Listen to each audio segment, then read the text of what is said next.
Let me tweet, guys.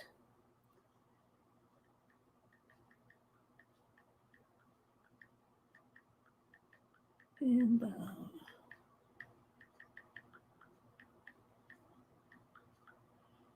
let's see.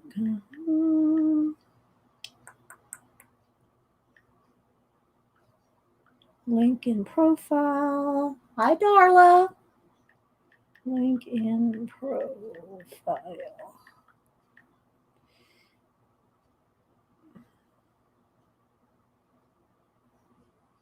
Okay.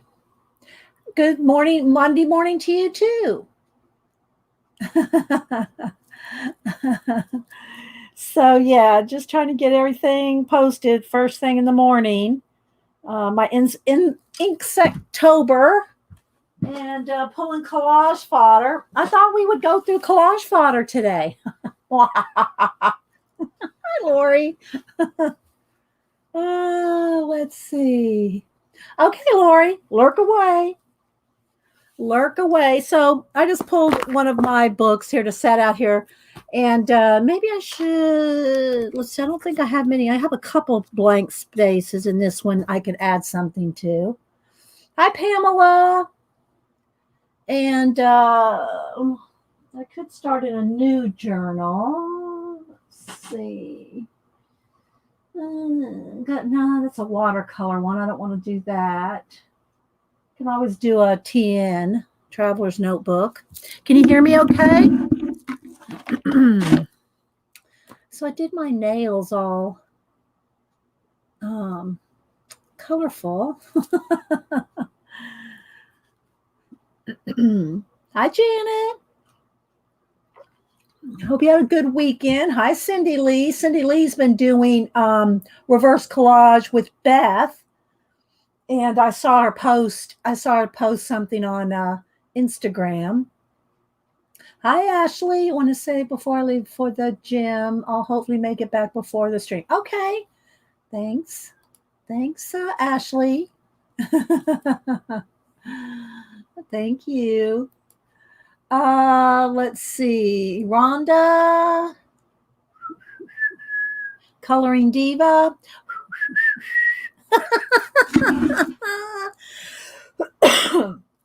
Let's see.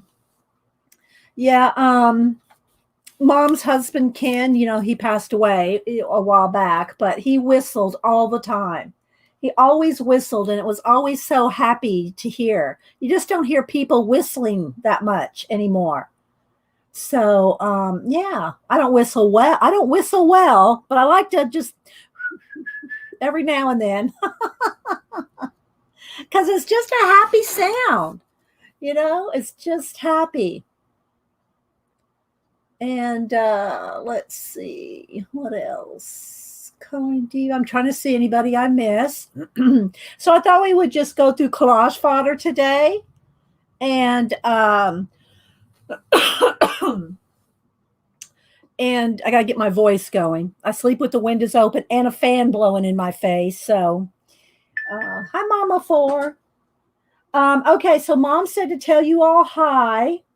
If y'all didn't see, I posted a ladybug, and it's the only bug that is in color on my Inktober poster. And that's because it's Mom's favorite bug, and I saved it today as her birthday. So happy birthday, Mom. So yeah, so I did the ladybug. I'll show y'all here in case you're not following me on Instagram, Facebook, or Twitter.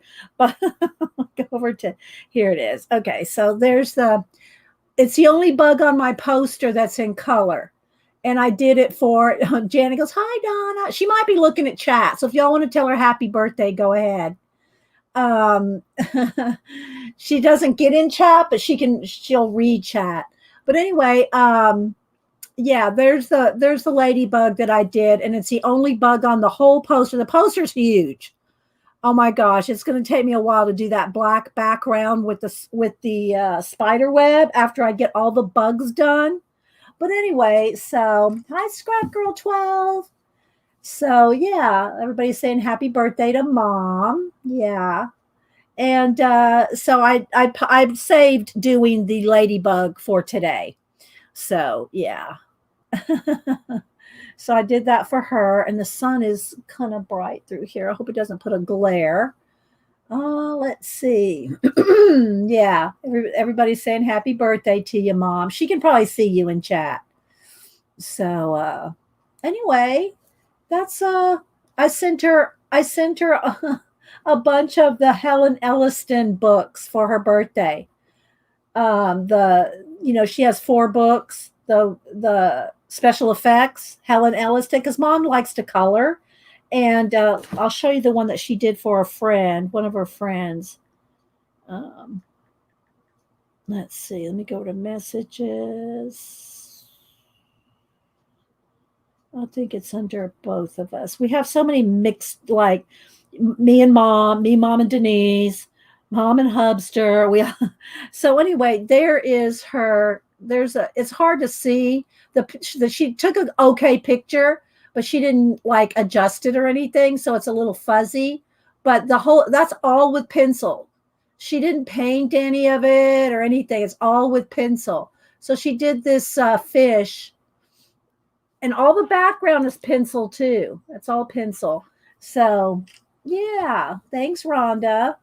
So it was she did that for a friend of hers. So she likes to color. So anyway, I thought she would like those, and she does. She likes those Helen Elliston special effects books. We need to do another show on those, on the Helen Elliston special effects books. We need to do another one of her tutorials. So I know it is pretty. So thanks, B. Jean Bowden. Thank you. Welcome if you're new. Anybody else that might be Hedgewig? Oh, it's not feeling good. Okay, lurk away, Hedgie. Just lurk, Hedgie. Hi, Maya. Jerry. Said hi to Scrap Girl 12. Hi, Abigail. Nash. Yeah, thank you guys for her birthday wishes. So, yeah, today I thought we'd go through Collage, Fodder, and I kind of just show you, because people always ask me, well, how do you pick stuff? And a lot of times it's by color. I know I've shown you, we worked in this book last week. We did a little bit on this page, and we did a little, let me adjust the lighting here. Uh-oh, that's not it. Let's see. Let's go to my camera settings. Let's turn the brightness down. There we go. It's a little flashed. There we go. It's better. So I went ahead and added my gold on top of. I had white water and I wanted gold water, but I had to put the white down first to put the gold on top so the gold would show. So you can kind of see that shiny gold. And we did this one well, no, I did a little bit more. I added a little bit more here on this one. And then we worked on this one, and we worked on, where's the other one? We worked on another one in here. Where's the guy? He's further back here. This one. We worked on this one. So it's not done, but I don't ever feel like I have to finish one to go work on another. I'll just skip around because it's my art journals. I do them for fun. I do them for me. I'm not selling them. I'm not, I might post them every now and then, but they're for me. And so I just like to play with colors and collage. Now, when I do big posters and things like that, I do those for you guys on stream. The huge rollout posters they're really hard to do on camera because they're bigger than my whole desk. So I have to kind of adjust I gotta have to roll the, what do you call it? The poster up so I can work on it all over the place. Cause this bigger than my desk. Hi, Bacola. How you doing? Let's see. Thanks everybody that's saying happy birthday to Mom. Hi, Elaine. Teresa, if I'm missing anybody. So I thought that, I show people that how I start like this, that I'll start with just gluing some things down like this. This is how I start. But, I don't usually, and it may take a while. We'll see how it goes. But I dig through my collage stuff. And then as I go, and I thought I might work on this one if I do any painting today, I might work on this one. So if I'm working in a journal like this, and I told y'all before what I do is I'll take a new journal. This is one of the Arteza ones. I'll take it and I'll go through page by page and I'll glue something on every page. I'll just glue something and I'll just stick it down with a glue stick. I'll just tack it down with a glue stick just to get it in the book, and I'll put something on every page. Now there's a couple pages I missed in here, so I can use that to show you just picking things out. And so I go through and I just glue all kinds of things on there, and then I'll go back with color and make it cohesive with color. And then I can add other things, additional, little stickers or whatever. Hi, Nancy. And I'm missing anybody. So that's how I start on one of these. I just whatever kind of feels like it goes together color wise. See, there's one or two pages in here, so we can use those. Hi, Molly. But this is where I just had some extra paint left over. I just scraped it on here. But you can see I have a couple blank pages. We'll use those.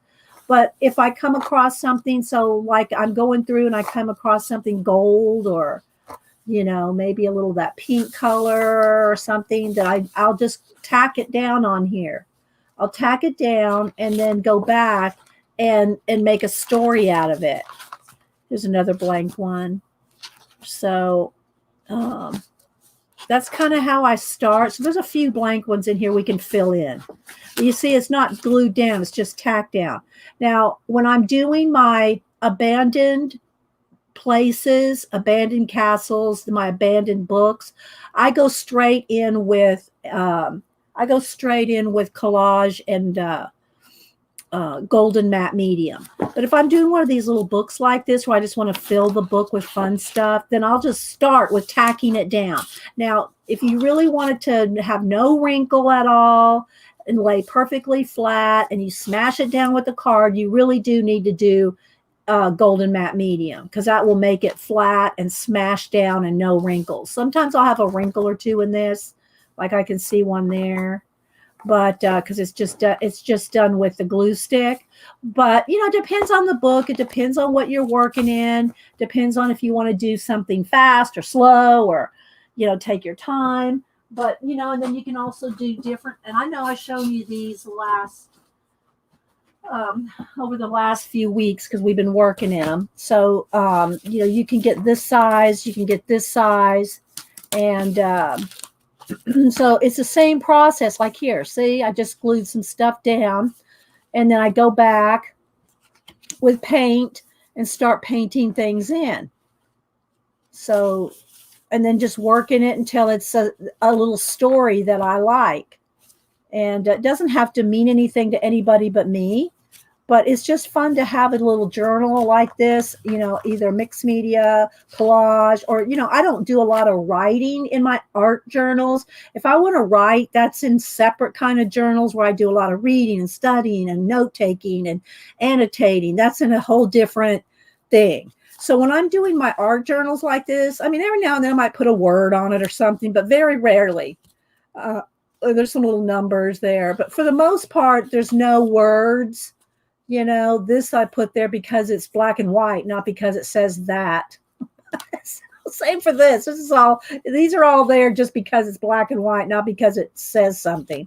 So, and then you can also go in, like I did on this one, and paint your own little things. Like this little lemur here, I just painted him in. So you can draw and paint and doodle or whatever you want in your little journal. So these are all the same system, if you will. It's all the same. You can scribble, you can paint, and I've flipped through these many times. Do you glue it down as soon as you find it? No, that's what I was saying, Picola, but that's a good question. If I'm working in these art journals like this, if I'm going through the whole book at the beginning, because I like something on every page, what I'll do is I'll just tack it down with just, a little bit of glue just to stick it just to stick it down so I can move on to the next page. And then when I go to work on the page, then I'll either really glue it down with a glue stick, or you can use your golden matte medium. And sometimes you've seen me, I'll squeeze out some tacky glue and just use my finger around the edges. But if you really want it 100% flat, no wrinkles, you want to make sure it's just mashed down really well, you need the matte medium. And then you can take a card and really mash everything down, and then go back and paint. Then go back and paint on it. So this particular book here is all glued down. Everything's glued completely. I should say not 100. Yeah, I think I've got this whole book is glued. Everything's glued down in this book. Because then I started going and working on it. So I said, well, let me just go through it. I probably just went through and glued everything down in one sitting. But, just to even sit down and glue everything down, 100%, not just tack down. Well, that one's glued now. Not just tack down with the glue stick. That's going to take some time. Even just going through a book and going through your collage fodder and gluing something on every page. It could take a whole day just sitting down. I could sit with a bucket of fodder, collage fodder, and just go through it and, have something on a video or TV or something and go through and glue something on every page. Oh, good, Ma, you got some more glue sticks. I've got to get some more too. I've got a few left of my Yoo-hoo, and then I use those, the Elmer's glue extra sticky or whatever they're called. But for the most part, my glue sticks are just for tacking things down. It's not really for 100% gluing. So if it's just better if you use golden matte medium to smash it all down. But the thing about this will, just hold it down. It'll just hold it down while you're carrying on. So Maya said, oh, wait, that's not it. Wait, where'd it go? Where did it go? Here we go. So Maya said, I finally got more glue sticks. And then she said, I had the urge to glue. And Janet goes, I'm pretty sure I've never said that. No, I don't.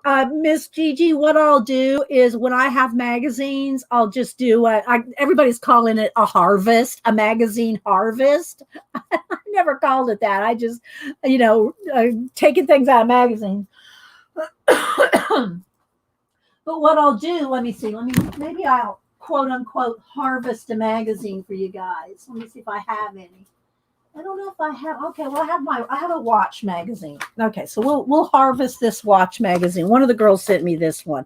I usually buy Watch Revolution, but I'll harvest this one just so you can see what I do. I don't go through, let's just say, I don't go through here and say, okay, I like this image here, so I'm going to tear this out. And usually I'll kind of try to break it down to the size. And then I'll go, okay, so now I'm going to go work in my journal. I don't do that. As you can see here, look, this is what I work out of. I work out of bins and bins and bins of stuff like this. I just pulled two. I pulled 2 bins here, 2 bins, and I pulled some of my deli papers and tissue papers. I pulled this to work from today. So now if I need, I do have a folder full of clocks. So if I couldn't find a clock in here, then I could go to my folder of clocks. Okay. But I tried doing the organization kind of thing where I had a drawer for every topic.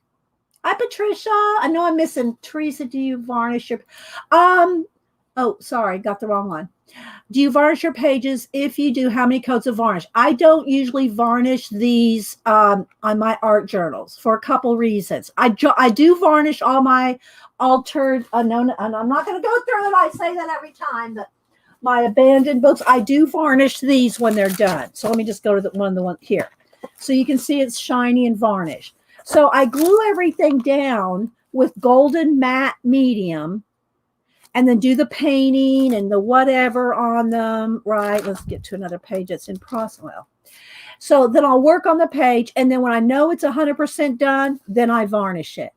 I don't varnish it till I know it's 100% done. Okay, now that flashed me out. There we go. But I don't, here's one of the reasons I don't varnish in these. I could, if here's what you have to do though. If you want to varnish in your mixed media journals, you're going to either have to spray seal them to make sure you have no water soluble medium. Most of the time I'm using acrylic paint, so I'm pretty safe. I'm pretty safe in varnishing them without moving anything. But like in this one, let's see here. So like in this one, see all these scribbles here? All these scribbles are done with either Woody's or the Jane Davenport slick sticks or whatever that she calls them. You know, these right here, these things. And that's water soluble. So in other words, if I go to varnish this, let's just say I liked this like it was and I go to varnish it. When I start varnishing this, these lines are going to move. Those are going to move because they're water soluble. So you can spray it with a fixative before you varnish it if you want, but you have to be aware of what you're using. If you're using any kind of these, you know, sticks or Neocolor 2 or watercolor or anything that's water soluble, your if you use your you know, super tip Crayola markers, these are water movable. So if you use that stuff on here and you go in here with some varnish, because I use a liquid varnish that you put on with the brush. I use a foam brush. Don't use a regular brush because it'll leave brush marks. Then it's going to move. So you're going to either have to spray it with a sealer and then varnish it, or like I do with these kind of books, I don't varnish them. I could maybe at some point I might get a, you know, an urge to go ahead and fixative them all and spray them all. But, you know, I usually don't. And then they get kind of bulky too. So, so as you saw last week, everything that I put on here was acrylic paint. And that's what I use mostly. But a lot of people use other things. Hi, Ashley Nichols, Kalura, Pro something, Vitor.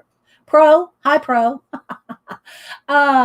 So that's, I know that's not going to move with the varnish. And the varnish I use, you don't have to use this varnish, but I recommend using a water-based varnish. This is Delta Ceram Coat Gloss Interior Exterior Varnish.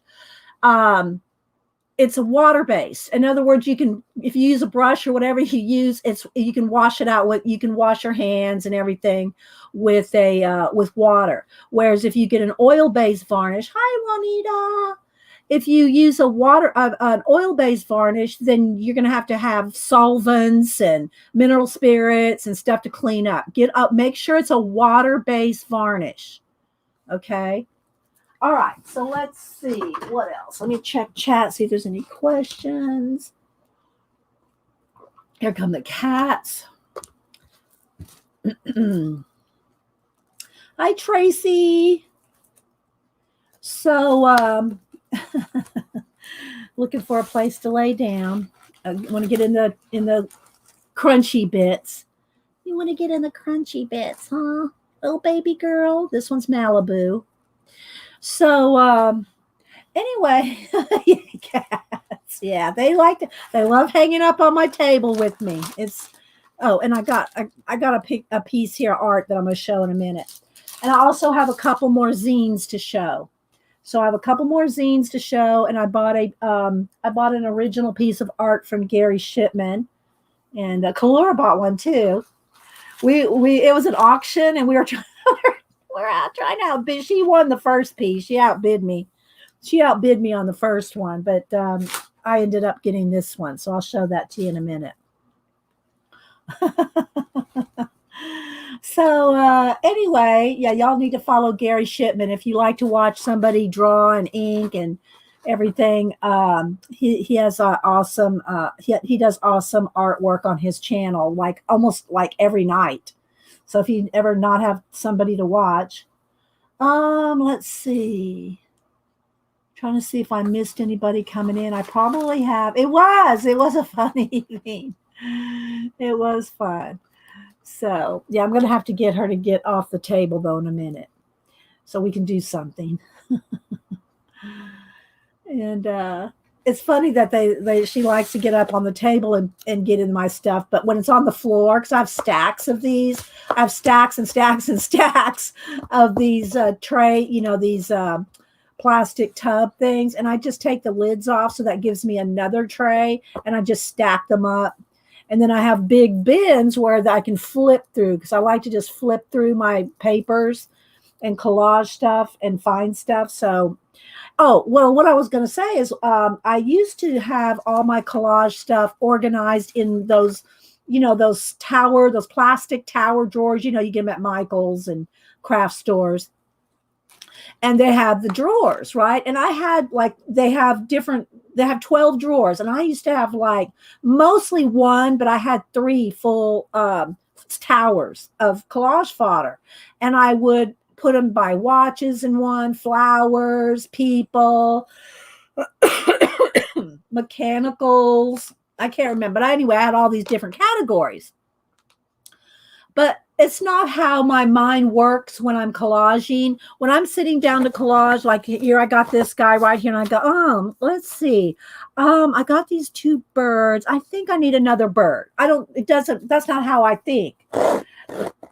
So sorry, baby, I have to move that over. That's not how I think. So it's not like I need to go, okay, now I got to go dig out a bird, or I need to go dig out. Although in watches, that's a different case, because watches are like an element in my collage. And I like watches because I like the element of time in my work. So I do have folders of watches, but for the most part, I don't think, oh, hi, Julie Topaz. Happy Marvelous Monday to you too. Where'd it go? It goes off so fast. The chat just goes like that. So what I'll do is, I found that I like to just have a big bin of stuff like this and start going through it. Something attracts me and I'll go glue it. And then if I got a brand new book, and I'm going to pretend this is a brand new book, and I'll go to some of the I have a few blank pages in here. And I'll go through my collage stuff and I'll pick things out and I go, okay, I like this. So once I like 1 or 2 elements, then the color is usually established. Hi, Some Big Jerk. By the way, I got Some Big Jerk sent in a zine. So I'm going to show his zine too. It's awesome. Yeah. So anyway, that's kind of how I go. So I might have picked these 2 things. So I got this pink, I got this lady, and it's kind of an Asian-like theme. So then I look for flowers, pink, so I started kind of building off of a couple of elements. So if you, and I've said this before, when you go through my journals, there's a color theme. There she goes. There's a color base on all the different pages. And so, even if I'm flipping back and forth, so I'll think I'll get some blue and red and yellow on this page. And then all of a sudden I come across something that has, blue and red and yellow on it. And I'll go, oh, well, that'll go good on that page. So I'll flip back. So I'm flipping back and forth, and I'm just tacking it down with a glue stick for a minute, until I go back and work on it. And then I'm going to want to either go in with, full on glue stick, or my golden matte medium, or my, my tacky glue, or whatever, and start gluing things down. Right. And then I go in like we did last week and start painting. So here's one we started painting last week. This one I worked on. Sorry, guys, I got to, there we go. So then I'll go in here and start working on things. And then this one is the one we did last week that we got a little further on. Sorry, guys, that is my book. I was at the bookstore last week, and there was a book in a box. And so I wanted to take the lids off, and I wanted to find one that wasn't damaged or anything, because it's at the Books A Million. So, some used books and stuff too. Although very seldom do you find a real damaged one. But anyway, so they're in boxes, right? And so every time I took the lid off the box, it made this sound. And I was standing there, and I was just this. And I know people were looking at me. I didn't look behind me. But anyway, I just kept moving box to box and taking the lids off and putting the lids back on the boxes. And I didn't look behind me to see who was behind me, looking like, what's all that? So anyway, I'm going to show you how I pick things out. Like I said, I've got about 4, 5, 6 pages in here left to finish filling up. And so we'll do that. All right, but before we do that, let me just set this aside. Oh, and then I want to show you how I harvest a magazine, even though this is just a watch magazine. So the only thing I'm really going to probably harvest out of this, and I say I never use the word harvest magazine till everybody else started. I mean, I think I was the first person that said reverse collage, because we did that 10 years ago. But I never called it harvesting a magazine, but that's a good name. Just like collage fodder is a good name. So I'll harvest this in just a minute. In the meantime, here's the piece called Vision. If y'all, know all the superhero characters and all that, this is Vision. And I guess it's going to be a new character. No, not a new character, but new in the movies. And I don't keep up with it that well to tell you when or what or who or anything like this. But this was Gary's interpretation of Vision. And so I won this in an auction on Kalura. Kalura and I were at Gary's, and he was auctioning off some things. And Kalura got the cute one. There was a cute and creepy little characters. And Kalura and I were bidding on it. So I think somebody else was bidding too, but Kalura won. And then I said, well, Gary, do you have anything like, and he pulled this one out of his portfolio. So I won the bid on this one. It's an original piece. Hang on, I got to sneeze, I think. Maybe not. I was going to mute you while I sneezed, but it kind of passed. So anyway, it's an original piece. I think it's on watercolor paper. And so, yeah, I was real happy to get this. Yeah, another bidder. Yeah, it was me and Kalura and another bidder, I think, on the other piece. And Kalura won the other one. And then I got this one. So I was real happy with it because, doesn't this just like, I don't know. Y'all know my style and stuff. I love this. So I was real happy to get this from Gary. Let's see. Paper is my treasure. Glue stick is my weapon. That needs to go in the wingnut book. I got to write that down. Maya, you made the wingnut book today. Let me write that down, Maya. Paper is my treasure. Glue stick is my weapon. Okay, so let me get the book. So in case y'all don't know, it's we call it the wingnut book because we're a bunch of wingnuts. But so anytime somebody says something quippy, quotey, funny, something like that, I write it on a Post-it note, and then it just gets slammed in here anywhere. And so it would make it, none of this would make any sense to anybody unless you were there. But we've got hundreds of Post-it notes in our wingnut book, and it is literally a wingnut book. It's literally a wingnut book.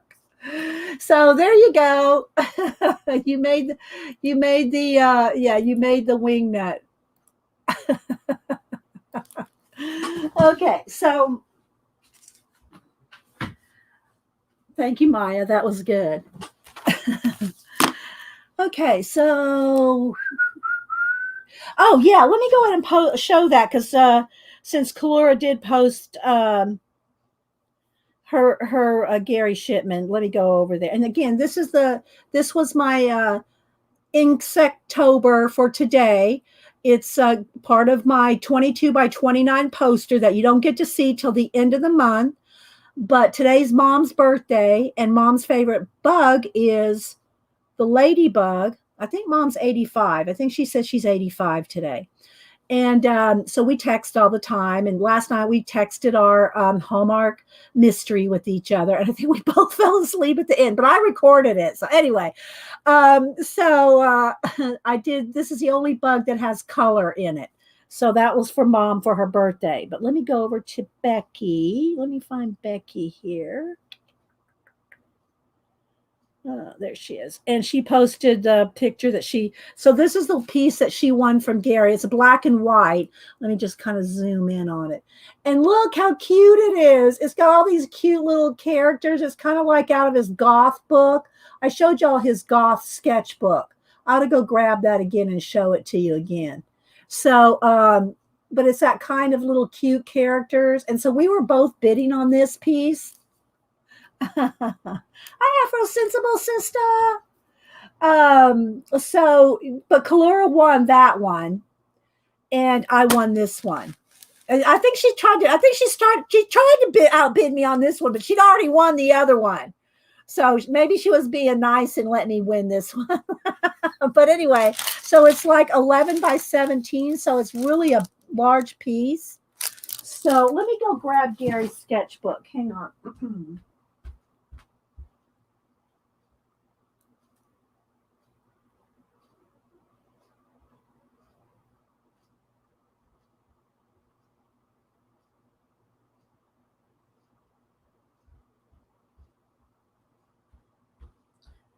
And I'm pretty sure you can still buy them on his site. Just look up Gary Shipman or go over to his YouTube channel and he'll have links in his description. And so I didn't want to zoom in too much because we're going to dig through Collage, but just hold it up. So it's the Somewhat Gothic, Sometimes Ugly Sketchbook. And he has all kinds of sketchbooks for sale from over the years. But it's all just it's kind of sometimes creepy, sometimes but he's just got a little bit of everything in here. There's his Frankenstein and Bride of Frankenstein. So it's just got a little bit of everything in it. And I love his little characters. His little characters. He needs to do a book just on these characters because they could be a whole story in themselves. Oh, okay, Kalura. And so, yeah, I would love to see him do a whole book with those characters in it. His kind of... Oh, so anyway. There was one where, and I did show the one where he got a dart in his head. There's another one. There's one where he does, he and his best friend were going to do Blood Brothers. So he got his hand with a rusty can, and his friend just picked a scab. So he thought, I'm going to have to get a tetanus shot. So Gary tells a whole story here, but this little character could have his own story. Hi B. Hi anybody I miss. Hi and I always get Laura. I get y'all so confused all the time. Let's make a mess and Jersey Crafter. Anyway, so this is Gary's Somewhat Gothic and Sometimes Ugly sketchbook, and it was just so good. So anyway, I was happy to win Gary's vision piece. Okay, so I do have a couple of zines to show before we get crack-a-lackin'. And let me, because I got envelopes and addresses and stuff, so let me pull this to the side. So I'll show you the ones that have come in. And this one is from Deborah. Let's let the fire trucks go by. Okay, so this one is Deborah, and again, I tell y'all make copies. Although some big jerk sent me his sketch too, which I love that. So anyway, this is this. Let's see here. I guess I'm going to have to zoom in because it's not going to. I can't hold it up because the light goes away when I hold it up. So I have to zoom in here. So here we go. So it's just, I just love it when black cats prowl. And look how cute the little cats. I just love this. Thank you so much, Deborah. And again, y'all have time. Well, I don't know about international, but if you are in the States, you'll have time. As long as I get it by the 31st. As long as I get it by the 31st, send me one copy of your original zine and a self-addressed stamped envelope. There's a whole video on Zine Swap, and I talk about all the details at the beginning of the video, so you don't have to try to search it out. It's right at the beginning. I show you how to make these zines, how to cut them, how to fold them, and send a self-addressed stamped envelope. And I will send you one other person's back. So isn't that cool? Yeah. It just has to be Halloween themed. It just has to be Halloween themed. So there's Deborah's. Thank you, Deborah. And she didn't say her last name on the zine, so I'm just going to say Deborah. And then Some Big Jerk sent, he said he sent me his, I'm going to show you the made one first. Did I show that one? Let's see. I'm going to make sure I've shown them all. So he sent me a note saying that I could have the his sketch.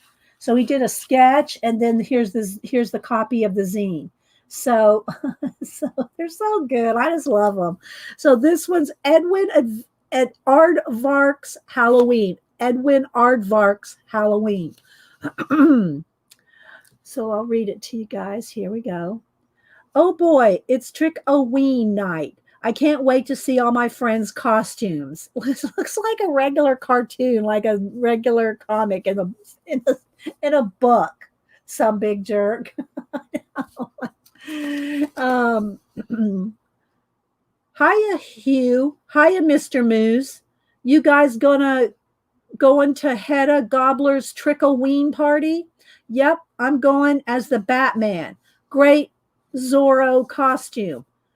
I'm not reading it very well. I mean, I'm not reading it very like cartoon animated.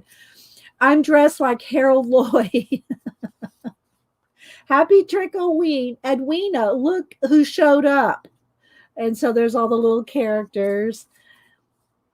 Zowie, Edwina, you look just like a beautiful fairy princess. But ain't you gonna wear a costume this year?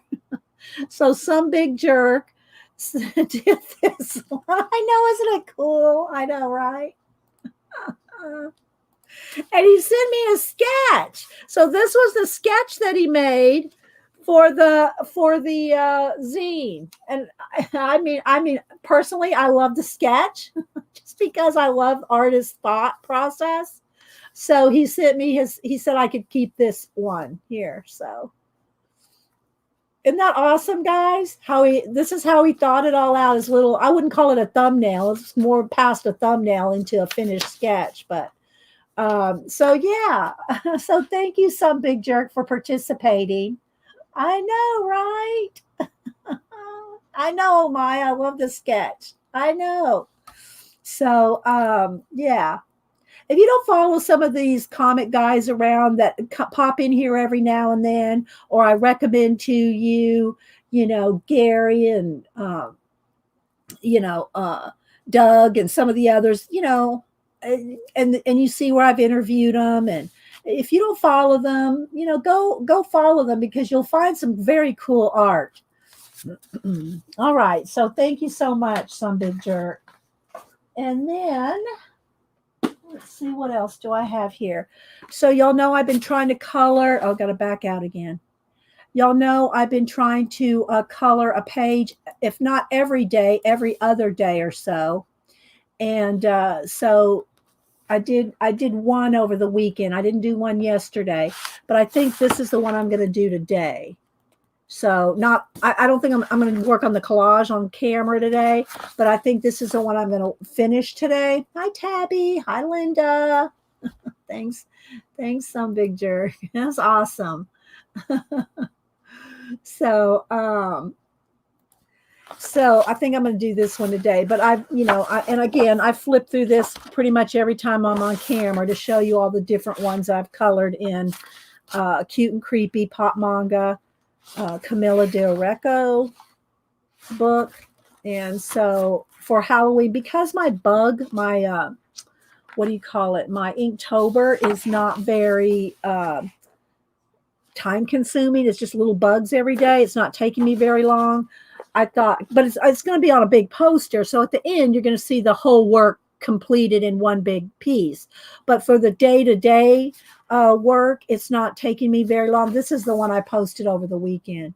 It's not taking me very long to do the little bug. So I said, well, then I'll go ahead and try to do a color book page out of Cute and Creepy every day or every other. I did one over the weekend. And they're all on Instagram, Twitter, and Facebook. I have a Facebook album called Color Books, so you can go see them all. And we don't have to follow each other for you to go look at my art in my Facebook, because I have them all broke down into albums. I have fan art, color books, Inktober, one for each year. And I have them broke down. So pet portraits, people portraits, and they're all public. So anybody can go see them. Yeah. Where did it go? There it goes. And yeah, there's the little rules right there for being in the Halloween swap. You send me one copy of yours, and then you'll get a copy of somebody else's. It's a 1-for-1 swap. So you'll get one from one of the people, and they get one of yours, or somebody, it's a 1-for-1. Yes, you can use gel pens over acrylic paint, Tracy. It sometimes depends on the gel pen. You can do it. I would recommend, if I was telling anybody, would you use a white gel pen or a white Posca over acrylic paint? I'd go with the white Posca every single time, because this is acrylic and it's not going to move. The thing about using your gel, as long as you could set, let's say you have some parts that are paint, like the black here is paint, and then you have some here that is color pencil, and you wanted to do some white, these little hairs, and you went with the white gel pen over both. If you go over a waxy part, that gel pen might rub off.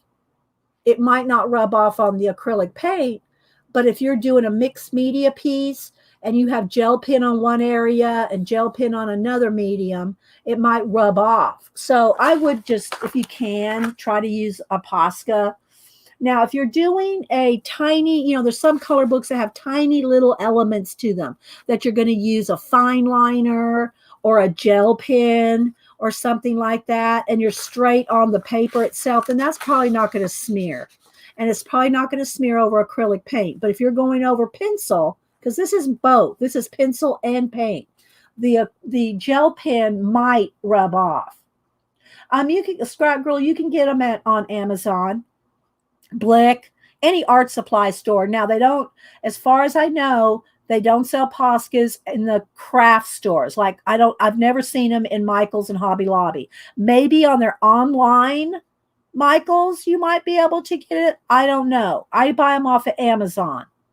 Okay. I buy them off of Amazon. And they come in lots of colors. But if I was going to recommend one Posca, it would be the white fine tip one. Okay. So let me finish flipping through here. So these are the different ones that... This one has watercolor in the background.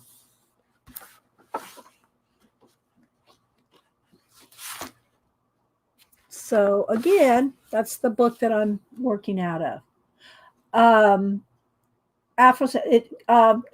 Joann's carries Posca. Okay, see, I don't go to Joann. My Joann's is far away, and I have a Michael's and a Hobby Lobby both within 5 miles of me, so I never go 30 miles to Joann's. But I think Sista said that Joann's carries Posca.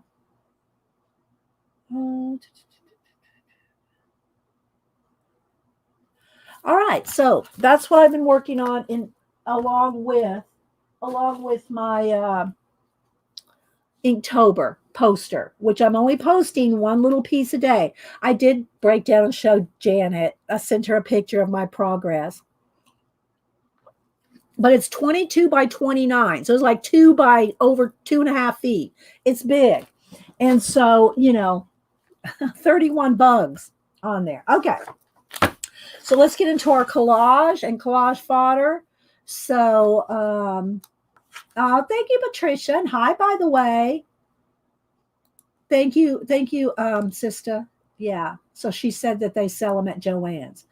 So if you have a if you have a Joann's, like I said, I just order it off of Amazon. Okay. And I did have something else coming to me, but anyway. So anyway, yeah, this was sent to me, and a lot of times I will say this too, when I'm doing collage fodder, other than a watch or something really, really good, the thickness of a cardstock in a magazine, I usually don't pull because I've got to separate layers of paper because if they just don't lay down flat as well as thin. So for instance, here we go. I'm not gonna promise you I'm gonna harvest this whole magazine, but this is how I do it. So I will break it down to this. I won't just tear out, the page. So sometimes, I can't say never, but I try to break it down to what I'm going to use. And always look at the back, because the back may have something better. Okay. And sometimes I might like this blue here. Now, because it's on the cardstock cover, I'm not going to pull this. But if this was just a piece of regular paper where there was a whole bunch of this blue, then I'd probably pull that blue. But then again, I don't separate this out. I used to do that. Now, watches, like I said, because I use watches in almost all my work, I'll have a folder of watches. But then I also have bins where they're just watches in them. But I don't separate them out by theme. Flowers, people, mechanics, buildings. I used to, but I wasn't using it. It was in drawers, stuck in drawers, and I'd have to go to a drawer and dig through a drawer and then pull the drawer. And look, that's not how I work.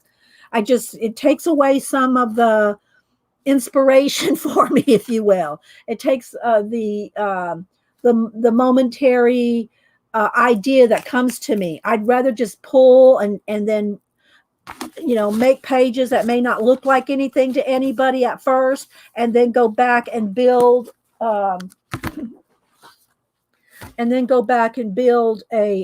world. So, now when I glued this down, I glued him down, came across a bird, and I knew I wanted to put the bird in his ear. But the rest is like all built as spontaneous. And the stories come to me as I'm doing them. As I'm doing them, I'll see, a little world here on his shoulder. There's, he's carrying the world on his shoulder. The birds talking to some of the girls telling Columbus, don't go. I forget what some of y'all were saying last week. Don't go. Don't go. Some things like that. But anyway, so, and then the rain, the clouds gave me the inspiration for the rain on this bird's back. And so there's things that mean stuff to me. But any kind of surrealism like this, like if you look at Dolly, now, of course, Dolly's been analyzed to death, well, what does this mean? And does this melting clocks mean this? And what does this mean? And all that. So you got a lot of analyzing done for someone famous like Dolly.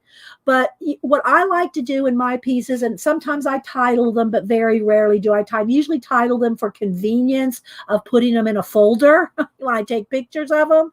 But the whole story that's in my head when I'm putting these together may have a complete different view to you. Like the girl, whoever it was last week that said, telling Columbus, don't go. That never occurred to me. It didn't occur to me that bird was telling him, don't go. But you see how when you look at something like a surrealistic kind of themed piece, you see in it what is in you. So that occurred to somebody last week. but that's not what I had in my head when I was putting this together, right? So, that's one of the nice things about it. And so, like Dolly, you go to a museum, you see the Dolly pieces, and there may be a major theme, like his huge giant piece of Jesus on the cross. That's huge. It's just, if you've ever stood under that painting, you just cannot believe it's a painting. But anyway, there's going to be certain things that are kind of more obvious, but some of the other little items that might mean something to him, unless he told you or told the audience or told the museums or whatever, told them what he meant by that, you don't know what he meant by it. Could mean so many things. It could mean so many things. The melting clock to him could mean his childhood melted away and he didn't have a childhood. That's how I could imagine it. But it may not mean that to you or Dolly, right? But that's a nice thing about pieces where they're not explained to you. You're going to see in them what is in you. Okay. So anyway, all that being said, I can put these pieces together and make them mean something to me, whether they mean the exact same thing to you or not. That's, to me, I don't want to say that's not the important thing, but I'm doing these pieces for a story that I'm telling. But if you don't see the same story, that's okay with me. It just, it's what's inside of you that's going to bring something out of you by looking at it and looking deeply and thinking about it. And what does this mean? And what could this mean? So we'll get to this, back to this in a minute. So let's go ahead and finish harvesting this magazine. Oh yeah, I've got piles and piles. And again, I keep my collage in different things like this. I have these plastic bins like this that have lids on them. And I take the lids off because then in the lids is another separate stack. So this is the lid from this one. And so I've got them. A lot of this is my Catherine Anderson. And I pulled that because Catherine Anderson sells collage books. So if you're stuck and you don't know where to start, I would recommend getting and I'll get down here to her doors in a minute. I would recommend getting some of Catherine Anderson's windows, doors. Let's see, she has portals. She has a whole bunch. She has maybe 10, 12 different books. And so you're not just digging in magazine, which I love to do. But if you've not done collage for years and years and years, you go, where do I start? Start with the Catherine Anderson book. It will help you just to get an idea. So anyway, I have these bins like this, and they're just stacked up on top of each other. And they have kind of a little bit of, like, I know this one has a lot of Catherine Anderson in it, but, I'm not real picky about what goes in what bin anymore, because I tried to do that with the drawers, and it was just too frustrating for me to try to find, a certain thing. So now, then I have my deli papers, my tissue papers, my deli papers. So I have these kind of things here that I've made that are more, these are separate. And the only reason these are separate from the others is because they're tissue papers and they're hard to wrangle.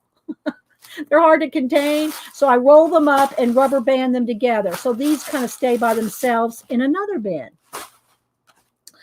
Okay, so if y'all have any questions, put them in caps. Let's see. Oh, thank you. There we go. Picola put a link to Catherine Anderson on Amazon. And there's tons. She has all kinds of books to get you started. If you don't have thousands of bins, well, maybe not thousands, 100 bins.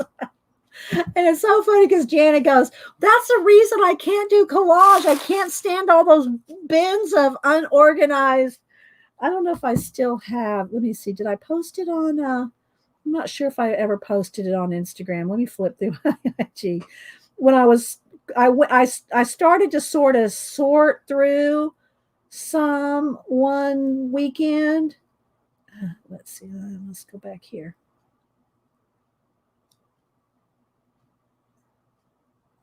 Why can't I get off of that?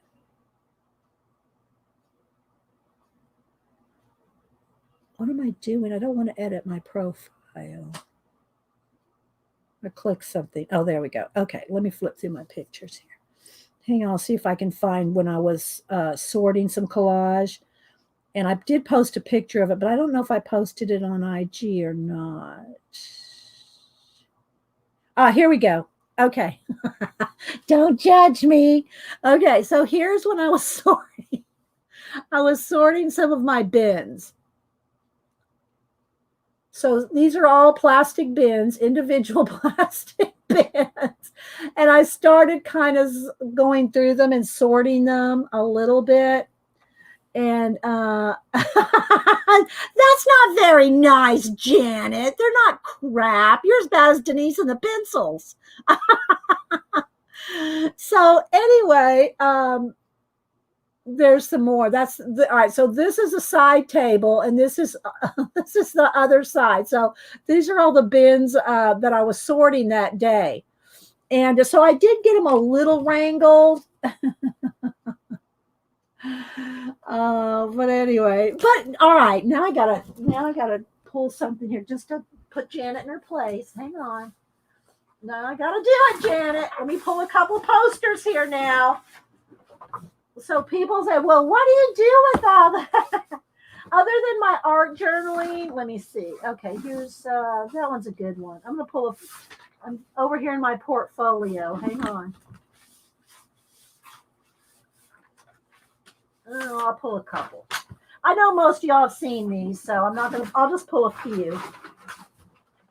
But so what do I do with all that crap, as Janet's calling it? Well, I make stuff like let's back out. Whoops.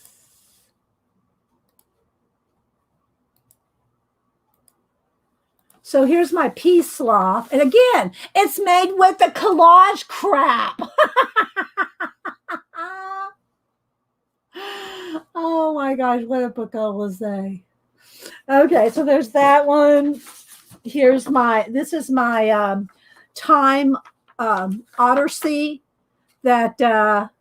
Space Odyssey. Lisa named this one Space Odyssey. This one was on the Digi magazine a few years ago. This one was, I think, about 7 years ago, maybe.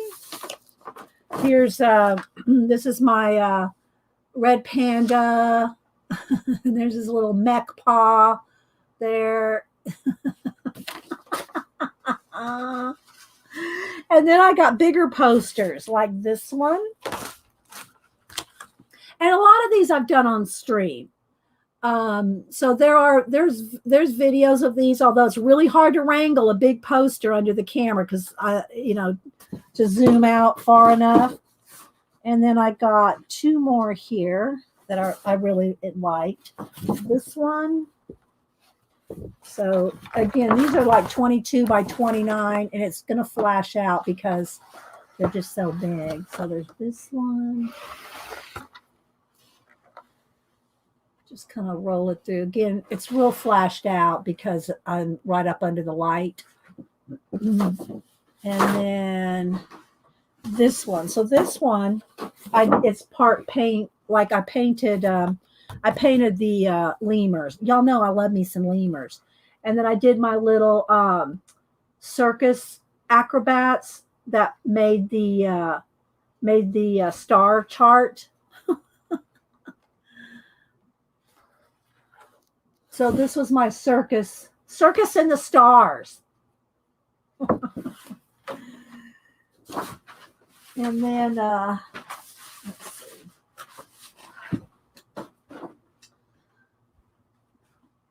So I've got, tons of these big posters, but they're hard to do on camera. And then if y'all were in my let me grab this one. If you were in my PayPal tip jar or supported the channel, super chatted me last month, I did make a print of this one for you guys. So this one, again, I'm trying to I want to do 21 of these in this series. So See if I can kind of zoom in on one area. So it's mixed media. It's collage and paint. All that water, that's all painted in. The stars, the clouds, all that's paint. The mist. So that's all painted in. And then this one, I think I posted this on Instagram. My Garden of Eden. And again, it's going to flash out because it's so close. But here's my Garden of Eden. And then that's where death entered. So there's the little doors there. So yeah. So that's what I do with all my, as Janet calls it, crap. And I'm teasing her. Y'all don't be thinking I'm dissing on Janet. Trust me. We kid each other all the time. Okay, so there we go. Let's set that over here. All right. So that's some of the stuff that we do. Oh, you got yours? You like it? Yeah. Let me show it to you guys as a smaller version. It's, it's okay, but you don't see, it's the detail kind of gets a little lost in the smaller version. But here it is with the smaller version in a print right there.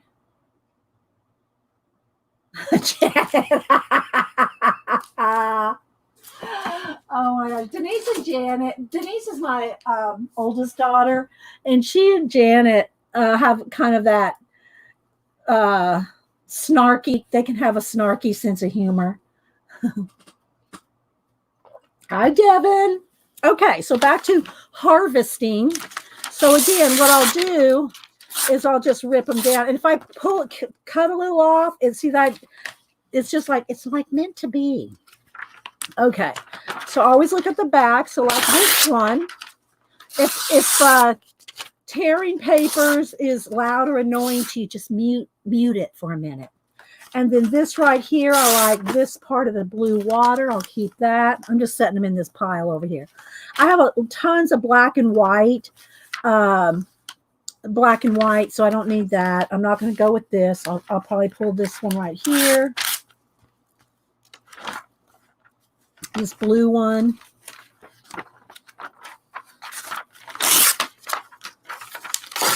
Whoops. Oh, well, it tore. So I got a half of one. I usually use a half of one. I like this, and you can use scissors too. I'm just trying to be a little cool. I like the reason that you want to tear when you glue things in, and there are times when you want to fussy cut out individual things. But if you're gluing down any major element, no, let's go ahead and zoom back in. Torn edges will blend better than cut edges.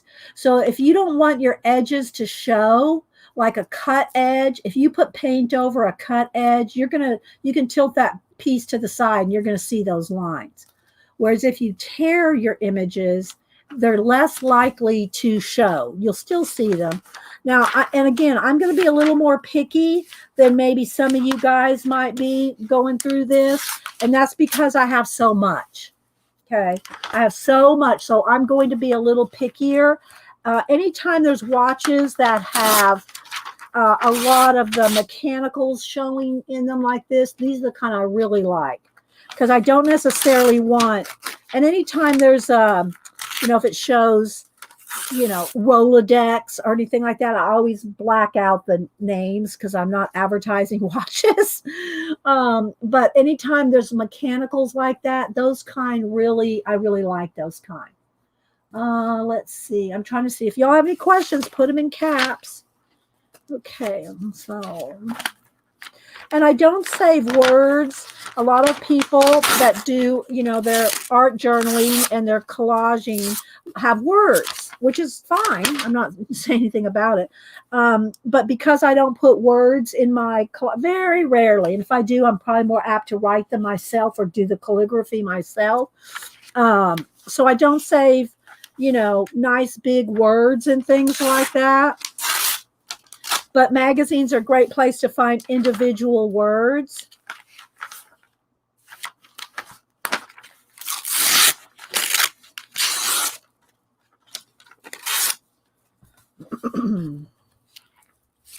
I kind of like this one too.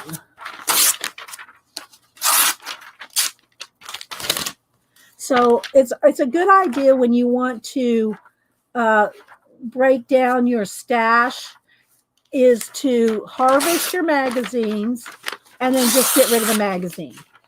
Don't be hanging on to, you've harvested it. And again, I didn't make that term up. I don't know who did, but tear out your images out of a magazine. Then just get rid of the magazine, because then you're whittling down. So let's see, who else? Vic, welcome. So I'm just tearing out collage elements. And then also, you can do collage in any kind of size. So like, y'all seen me do the little mini art cards 3x4 where I do little tiny collages and I give those away. Let me take a second here. See if I can pull some of those right up here.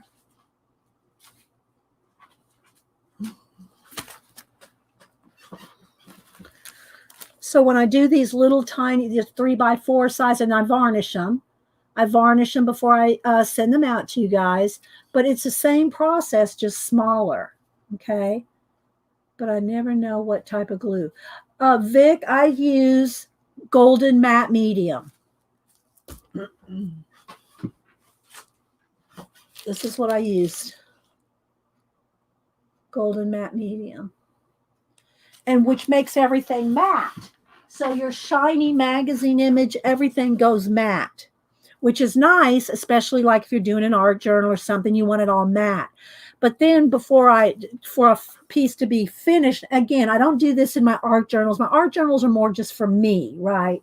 But if I'm doing them in my, if I'm doing little cards for you guys that I send out, or the exception to my rule is my abandoned places, where I will varnish finished pages here.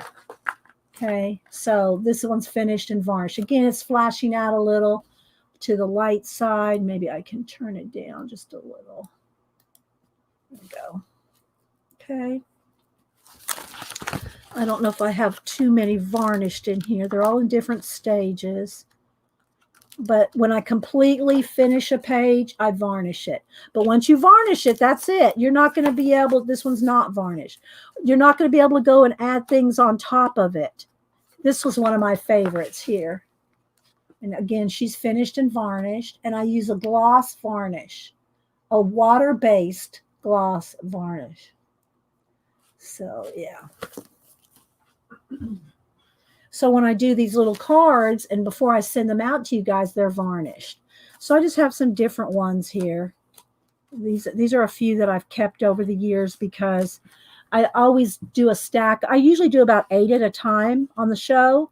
And then and there's videos on them. And then I give them away. So you can see they're varnished. So then I give them away. So I keep a few just to have a few for myself for samples to show you guys. That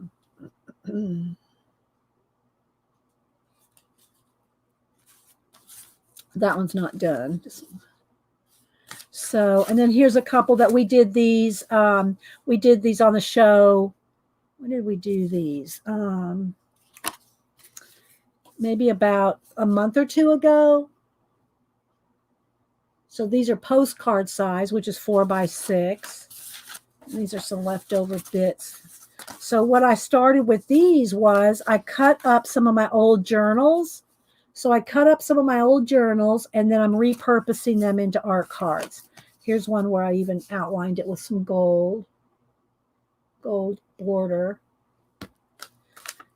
So again, some of these are some partially started ones. I pulled a couple of little fish and some cactus for, I don't know if I was going to use it on this one. See, you could have your cactus here, fussy cut, and then maybe a fish up in the sky right there. It doesn't take a whole lot to use your imagination. Here's some more that we did on the show, just some random ones. And again, they started by cut up old art journal pages. These all did. Here's another postcard size one we did. And all this has is one little sticker, and then just shadowed it. I put some water, and he's sneaking out somewhere. So all these right here are different cut up art journal pages that I can repurpose into collage worlds. There's another one we started. So we did just different things on them. There's another one.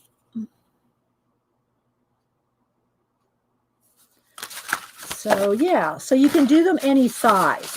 It doesn't have to be a poster. It can be these smaller cards like this. It can even be down to the little inchies. Which one are my inchies up here? Can I reach them? Here we go. Yeah. So you can even do tiny little crashed UFOs. So you've got little tiny people in there.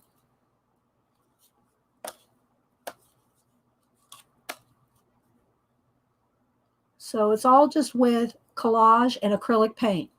And when I say acrylic paint, it's craft paint. It's just the little, dollar jars of craft paint. So you can do them from this size all the way up to those huge posters that I showed you, whatever you're comfortable with. Or if you just want to do an art journal, if you just want to do an art journal. So, all right, which I want to work in a little bit. Okay, so this is a heavy cardstock. I don't want that. So let's just flip through this real quick now that we started it. Like this one. Always look on the back, because the piece on the back might be better.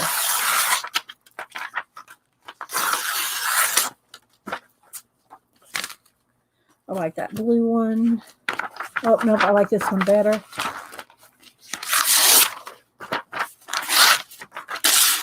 And this is usually how I do any magazine.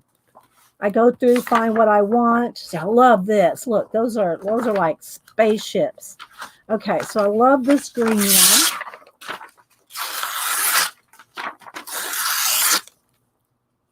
Look at that. Isn't that awesome? Yeah, they are inchies. I don't enjoy doing inchies, Tabby. They are hard to do because they're hard to see, for one. It's why I don't read, pulp paperbacks. I can't see them, too tiny. Okay, so I love this. So these are going to have a prominence on my desk just because they look like spaceships. Love those. And this matches. So this goes with it.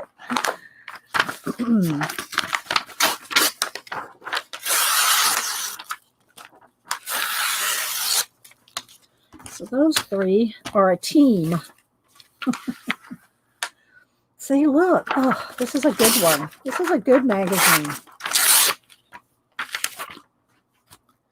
This one can go with that set too.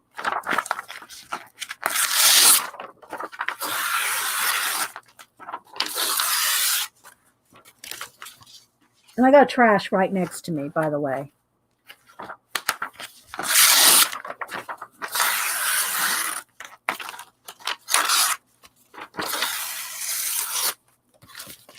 Oh, look at this. Look at this samurai. Love him. So I'll just keep this whole thing because I don't know what part I want to use. So I'll just keep that whole thing.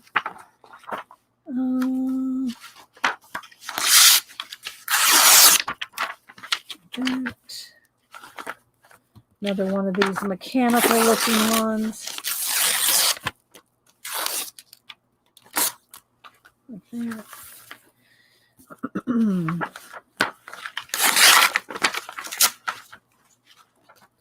And this is how fast I usually go. when I'm just tearing things out for myself. If I want to just get through some magazines, you know, I'll I just like, let's get crack-a-lacking. And if I'm going through an art journal magazine like, or artist magazine like, let me think of one off the top of my head. You know, anyway, there's magazines that will have paintings, and I'm not going to use those people's paintings, but I might find a little something like, oh, let me dig through here just to show you. Like, in the right bin to find something, maybe. This is my Helen one. Let's move this one to the side.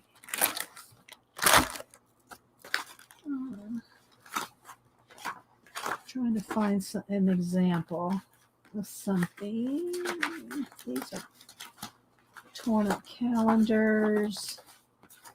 That's my Helen. I'll go through some of the Helen stuff to show you too. Okay, these two bins are not the right one. Okay, let's see.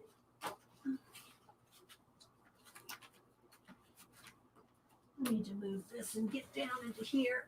All right. See, I have to shuffle my stacks, which would drive Janet crazy. Shuffling stacks. Okay, here we go.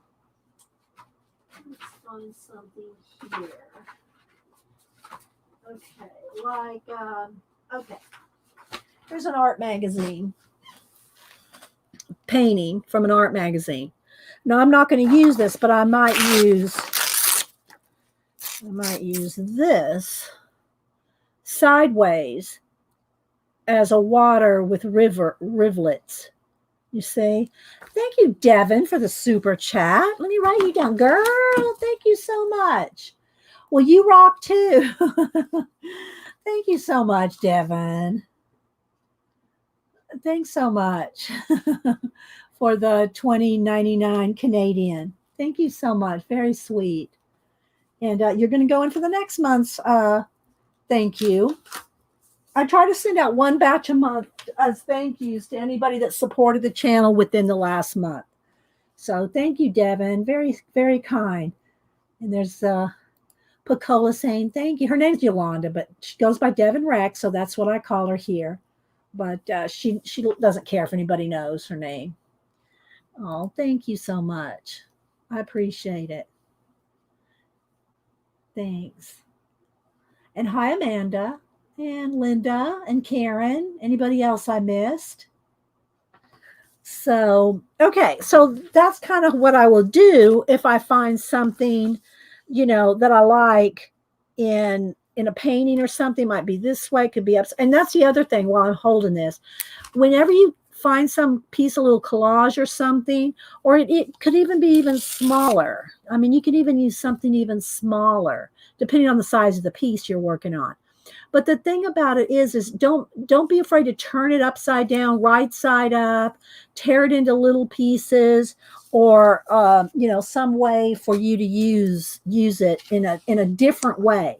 Okay, when I'm using watches and clocks, I usually use a half of one, and not always. But sometimes it'll be a full-on planet or something.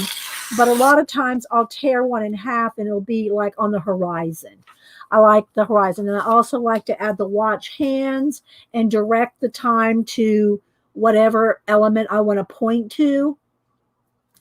So I don't have, well, let me see. I don't think I have anything finished in this one. This one's just all in different stages. So I don't even know if I have a watch put down in here. But, you know, whenever I have like this here, you can always go in. Let me just get a pen. Let me get a pasta or a black pen. Here's a Sharpie just to show you guys. So you know, I always, you know, and I usually use paint because I'm painting most of the time. But you can, because the watch hands always are at like 10 after 10. So you can always move them. Oh, this is what I do anyway.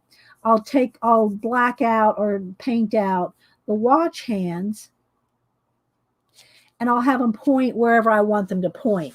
So if I want them to point at her, then that watch hand can come over here. Or if I want it to point up to here, then I'll paint in the watch hand coming up to there. So it's like a directional thing. So I'm pointing time at something.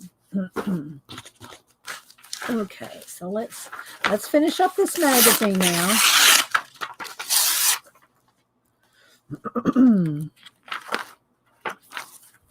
I probably won't use that one.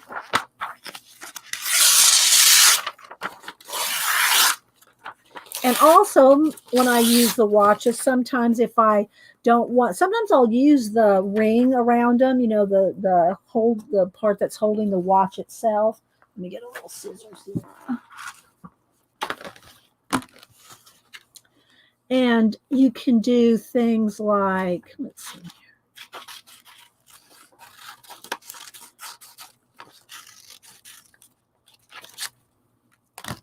So this now becomes, this can become a portal into something else.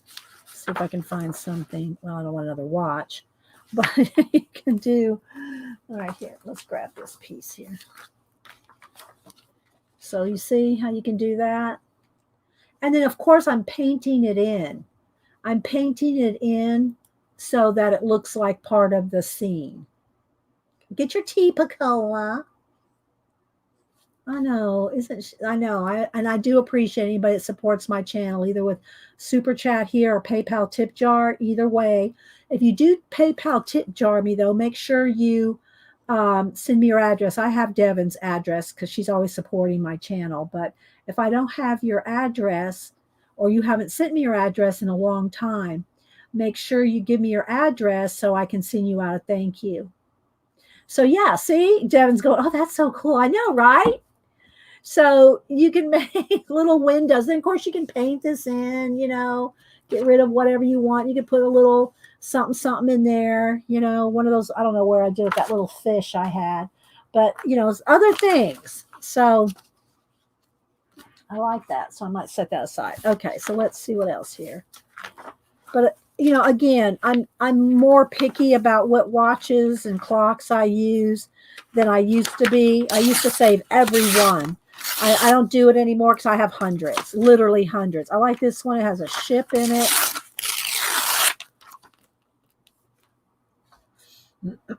So this kind of looks like an alien head. I like this blue one.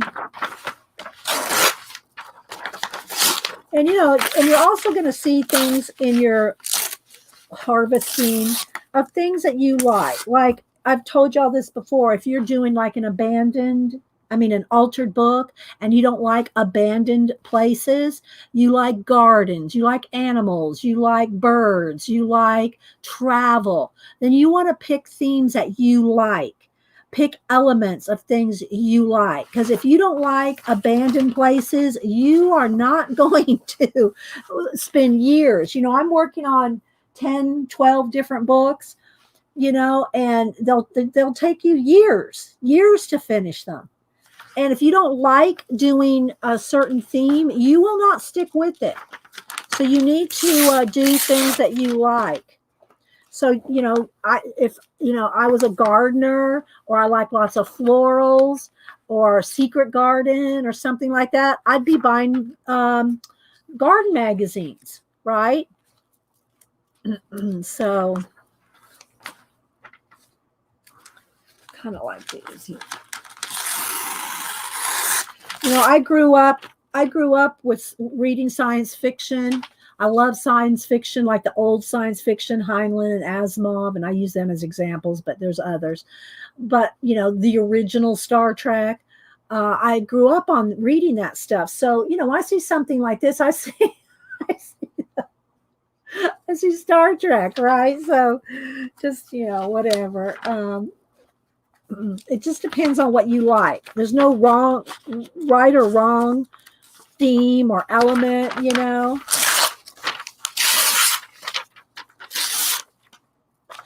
So this one is just, you know, being cut out, you know, harvesting for watches. But if you had an art magazine, there's going to be all kinds of little, you know, like you might see this right here. You might like this blue or this blue here. But be realistic with yourself. And are you really going to, now this, even though it's on the back cover, I do like this. but it's on thick cardstock, so it's going to have to be a special thing. Either that or I'm going to have to try to separate the layers of paper because it's too thick to really use. It's going to stand out. You know, it's not going to blend in. But I do like that page, so I'll keep that. So now I'm done with this. I'm going to get rid of it. So thank you. I forget who sent that one to me, but thank you. I don't know if I put their name in the back or in the front, but somebody sent it to me. So thank you, whoever sent me that particular magazine. Okay. Oh, thank you, Mrs., for the super chat. Thank you for the super sticker. And I do have your address. So thank you so much for the $2 super sticker, Mrs. I wrote you down. Thank you so much. Anybody that supports the channel, regardless of the amount, I appreciate it because it's showing your support for the channel, and it makes a difference. You know, it makes a difference in postage and giveaways and I bought StreamYard subscription. So I'm paying, what is it? $49. I forget what it is a month. Anyway, I'm paying for StreamYard every month. So y'all are helping me to do that. So I appreciate it. Okay, so now we've harvested a magazine. So now let's go ahead and get this book here where I'm going to flip through it real quick because in case y'all, did it get a little dark or are we good? I don't want to get it too dark. Let's brighten it back up just a little. So this was white water on here, but I wanted it gold. So I had to paint it white first, put the gold over it. So I don't know if you can see it, but it's shiny gold. So anyway, what I'll do is, again, I start with just gluing things down. And then you saw last week, we went through here and did a little bit of painting, but it starts like this. Okay, just gluing things down. Just gluing things down in whatever fashion I want. I usually will find colors. Like if you look right here, you can see like a, creamy, florally, mappy looking things. But the colors are teal and yellow, goldy, yellow ochre colors, right? So if you look at them, as I'm flipping through it, look at the colors. Look at it, because I flipped through this many, many times. Oh, this tissue paper is putting a shadow. There we go. Look at the colors. And that's how I usually start by gluing things down, is I pick colors. Okay. I might pick one or two main, focal points, but it's going to have some kind of a cohesiveness with, yeah, you like the sticker too? You like the sticker?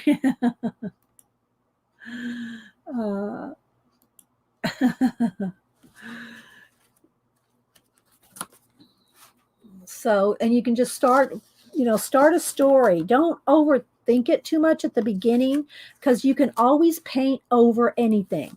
If you glue something down and you decide you don't like this guy here, which is from like a calendar of museum items from a museum. I don't know I don't remember which museum, but anyway, you can paint it out and you can cover it up. He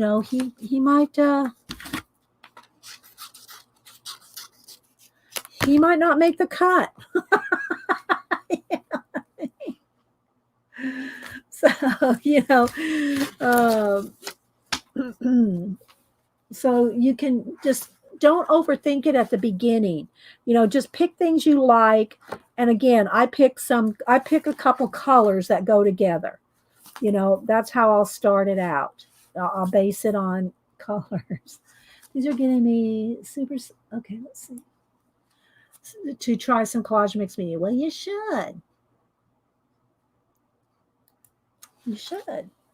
At least try it. You don't have to be, doing it like your main art, as your main art. You can just do it, a little here and there. This is the one that I picked to work on today. I did go ahead and glue all this down. As you notice, all this is not, it's just tacked down with a glue stick for now. But I did go in and glue everything down on this page so it's ready to go. Now, again, when I'm working in an art journal, I might just use some tacky glue, or I might just, finish gluing it down with a glue stick. But if you're going to do like a poster, like you saw those big posters, you want to use your golden matte medium. And I say the brand because that to me is the best matte medium. That's just my preference. You can try different things. I do not recommend Mod Podge in a journal because to me, it never dries. It stays sticky. You don't want your pages to stick together. As long as you let golden matte medium dry, 100% dry, your pages will not stick. All the pages that you see in my abandoned books, the altered abandoned books, they're all done with golden matte medium, and if there's any varnished ones, it's with my Delta Ceram Coat indoor outdoor gloss varnish. Neither one of those have ever stuck my pages together. So they're just tried and true for me. So you can see, see how I got this? Look, this angel has got her hand on her shoulder. Now, what is she seeing down here? That might be continued over to this page. But you see how you can, I love collage for that reason. You can connect things. You can connect ideas. You can connect worlds with just paper and paint.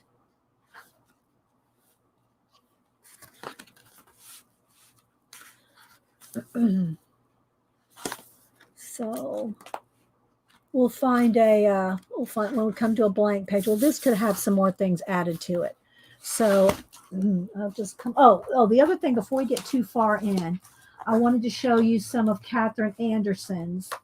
Let's go to this tray, I think is where I got. Okay, let's move some of this off the top. These watches and clocks. Which I can add more watches and clocks because not all my pages in this book has them at this point. But it's these journals are an ongoing thing. Okay, so let me get down to there's tissue papers, bags, and again I keep my deli paper, painted deli papers, and tissue papers in these bundles like this because they get out of hand. If you try to put this stuff in a bin, it's just going to creep all over the place. But here's some deli papers where I've jelly plated deli papers and then gone back in with stamping. And I usually make a bunch of one so that I have a few of each and some different colors. So you see some pink ones, some purple ones. Dots. This one's done with a lid, a cap, and then I got some in different colors. Got a teal, I got a red. These make good landscape. Okay, for instance, let's take this one because it's gone, and I didn't let those circles dry 100%. That's okay. Tearing them is good. All right. So anyway, I will take. And I'll kind of bundle these up with the rubber band because they're loose cannons. These are children that want to run away from home. You like it when I talk collage? They want to escape. Okay, and then here's some other jelly plated deli papers. So let me just pull a couple here. So we'll use them throughout the book. And maybe this one. I'm trying to pick different colors. So they're just, second generation deli printed. So I have a bunch of those. And they're just, it's just easier if they're bundled up together with the rubber band. And what do I do to have that as separate? Oh, I pulled it from that. Let me get another rubber band for this bundle.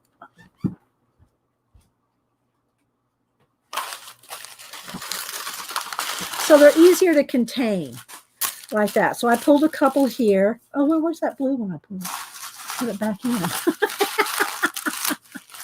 I wanted those. Okay. And let's put these together. So tissue paper and that kind of thing gets bundled up.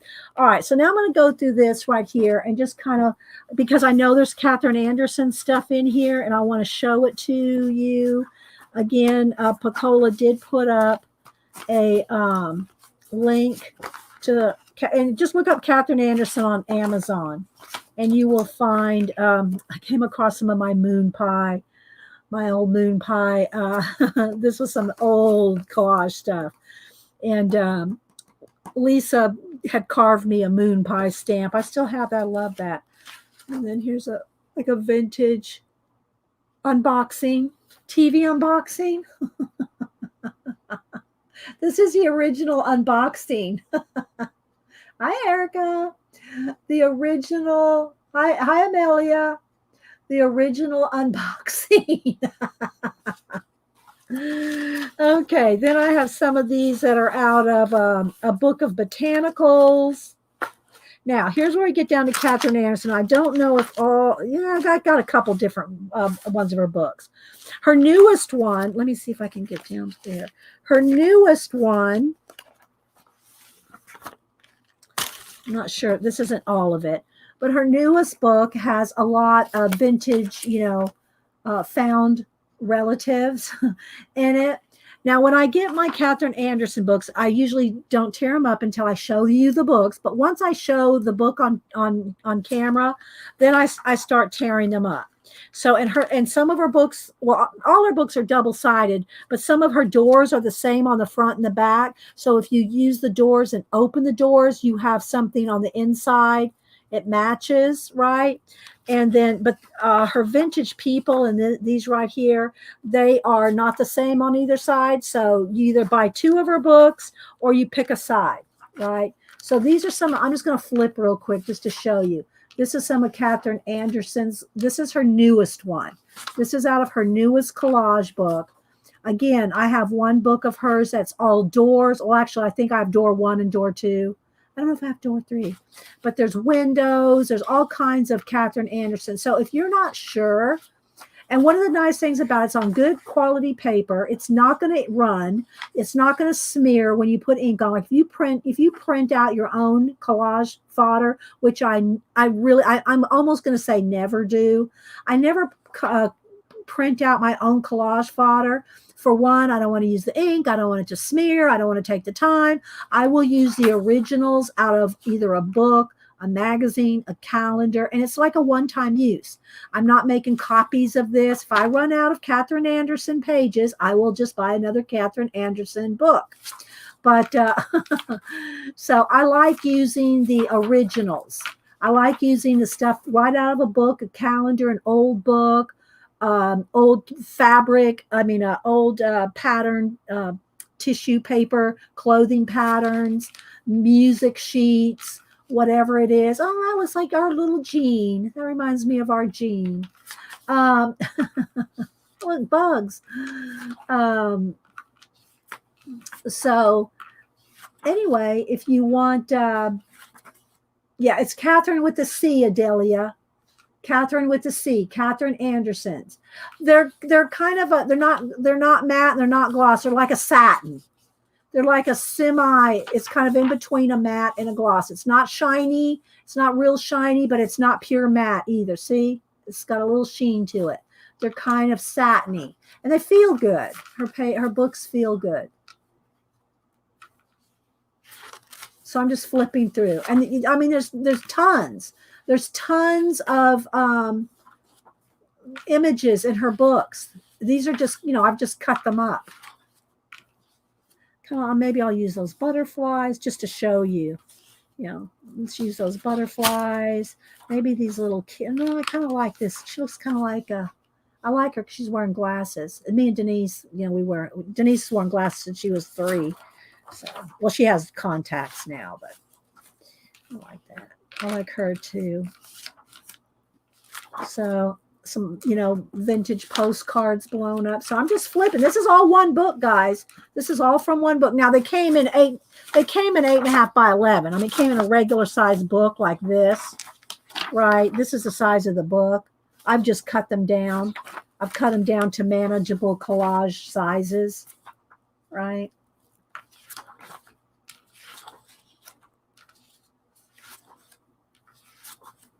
But this is all in one book. That, yeah, about $17 a book. Yeah, I think Art Pearls just put that up there. Yeah, buy them on Amazon. And of course, if you have Prime or, bundle them together. And also, guys, a lot of people don't know. Well, I say a lot, I don't know. Some people don't know that, when you go to check out, let's just say you bought one book and you don't have Prime. You can go, when you go to the shipping part, there's a drop down box. And you can pick the shipping. And most time, if you have at least $25, you get free shipping, regardless of if you're Prime or not. You can get free shipping, but you have to click it. And your item may be 2 or 3 days later, but it's a lot less than $8.99 or $12.99 shipping or whatever. You can get free shipping usually on anything over $25 just by clicking the free shipping. But you have to go to the drop down thing, right? Otherwise, you're going to pay, probably the mid shipping cost or whatever. So, yeah. And if you don't mind waiting a couple extra days, I like those butterflies too. And I'm going to show you all a couple other collage books I have too that you can buy. You can buy on Amazon. But this is Catherine Anderson's. And this is still all the same book. This is all the same book.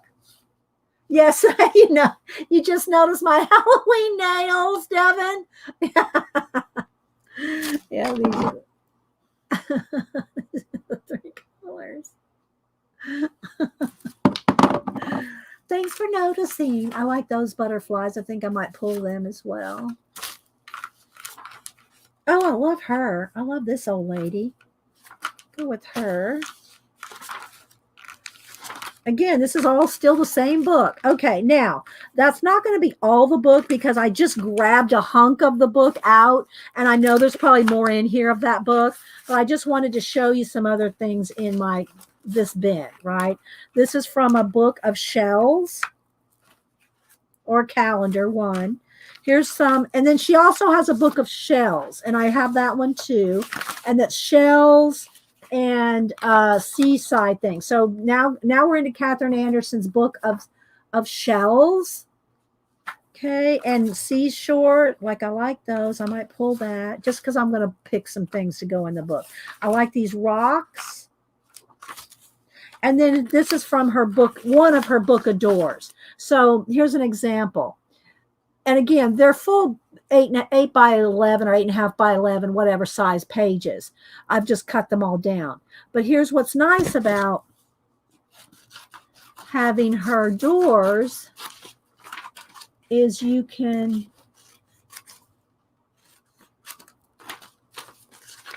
glue them down. And I did a pumpkin last year. Last year, my pumpkin was done with Catherine Anderson doors. It's on my IG if you want to see it. So I put doors and they opened up and then there were little skulls and other things. So I glued doors all over my pumpkin. But so you can see that the inside and its front and back is exactly the same. So when you cut it, either way, it's a repeat. So when you cut it and open it, you can have something else inside the door. So when you have it closed like this, okay, you open the doors and you can have whatever you want inside there.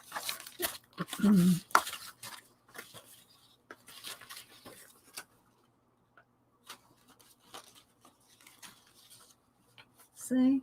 Isn't that cool? So if you're at a loss as to what to do with collage or how to start, and you don't have a lot of magazines and calendars and books and things like, the collage artists like me have, then start with some Catherine Anderson books because she puts these out for that purpose. She puts them out for you to use, right? So again, here's some of her shells. And then she has this is one of her stairs or doors, some more shells, water, sea, clouds. So, oops, my bracelet hung up there. I like this and this and this. See, now look at the colors. Look. So we got this blue door. We got this blue shell. We got this woman. We have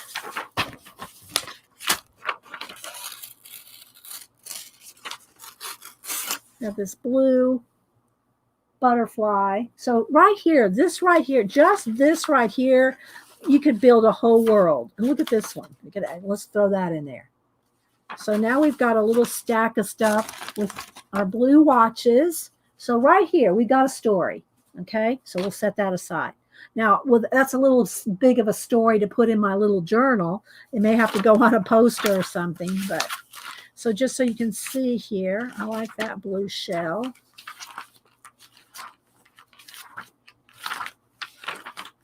So, you know, and then here's the door book, one of the door books. And you don't have to use the whole thing. Don't cut it down. Use just the door itself. Use, parts of it. Don't ever feel like when you find something you like in some collage fodder, these are all upside down. When you find something in collage fodder that you can't just use a piece of it. You could just use this door frame, cut the door out and use this door on something else and just have that door frame. This girl right here, she could be in that door frame, or even this little girl here. See? Right? So you could have just her standing in that frame without any doors at all. All right, so I'm just going to flip. So again, this is a whole book of just doors. I should do an ASMR moment.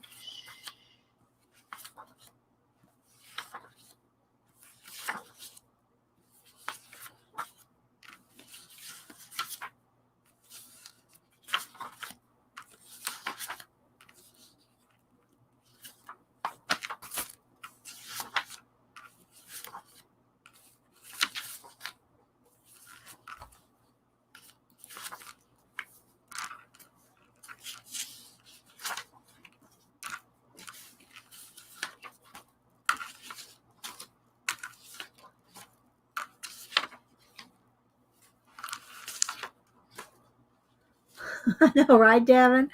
And then these are just different. Okay, this is one of her other books. I forget what this one's called. It's not the door book, because the door ones are reversible. This is something else, but I like that. I'm going to pull that. All right, so here's something like off of, all right, I pulled it for this because of this little stairway thing here, but look at this. This texture right here is awesome as well. And then again, I got lots of watches in here, marbles. Marbles make great planets. But if you don't have a book of marbles, I've shown this before too. I'll pull those, the watches. You can take a punch. I have a couple sizes. I don't have many punches. I've given almost all my punches away because I have a cameo silhouette. I can cut anything I want. But for planets, look. You can punch your own planets. That's fun. Here, this is a marble, but it's the same principle. If you want it a little smaller even, you can. So now you have a cool planet. So you can punch your own planets, which, I love my outer space and my, so I just want to show you can do that option. All right, let's keep going here. Here's a little piece of an abandoned place. And calendars, books, coffee table books. This is from one of the abandoned places, calendars or books. I don't know which one. So I have a bunch of those right here. Stack. That's the next thing in this stack right here. Okay, then here's some more. Let's just stick this down at the bottom so I can get here because this is more Catherine Anderson stuff. Some more doors. Do I pull those? A whole bunch more doors here. More doors. And then she has all these other just different photos that she has. Just random and they're divided up by theme. Just look in her Amazon and look in the Amazon. Here's some animals. She has some Serengeti stuff. She has some different religious items, statues and Buddhas, fireworks. I'll pull a firework there. Cathedrals, stairs, more animals. trees, and they're all upside down, right side up. Just, but look, this is a whole book right here.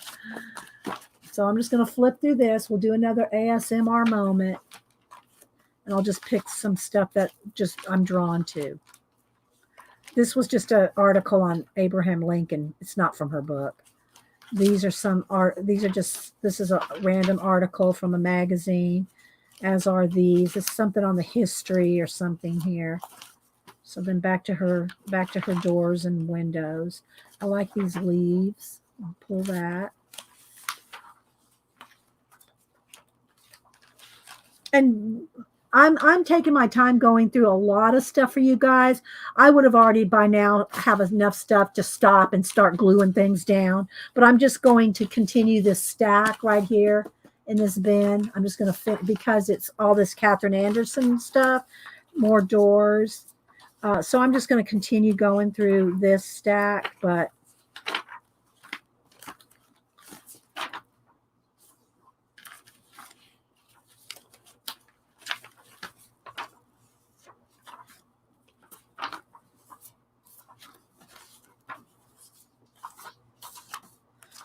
article from, I think that's out of her book. Kept the thing from inside of her book.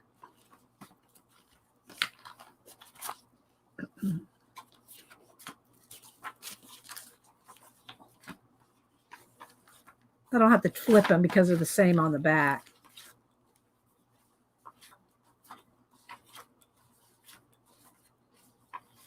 So you can just see there's just tons of stuff that she puts out for you to buy her books and use. This is all more doors. I think I have 2 or maybe 3 of her books of doors. And I'm just flipping through them real quick here, guys.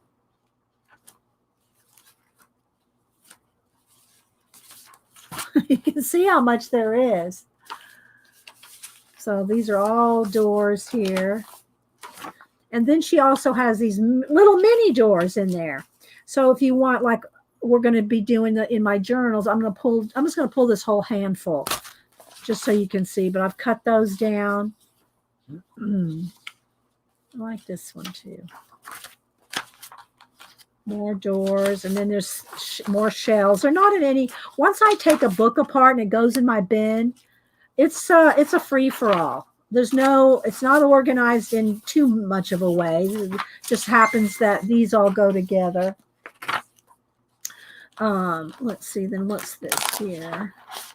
This is from her Vintage People thing there, and so then this is from an abandoned place.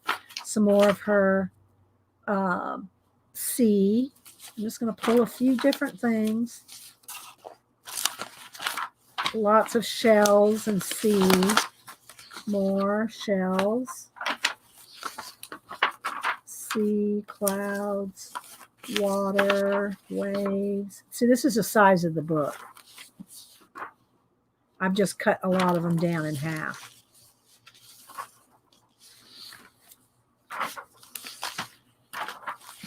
Are y'all getting inspired? There's something from the Grand Canyon. Now this is from a book from the Old West. So that's a whole different thing there. And then now we're back to Catherine Anderson. Some more of her stuff.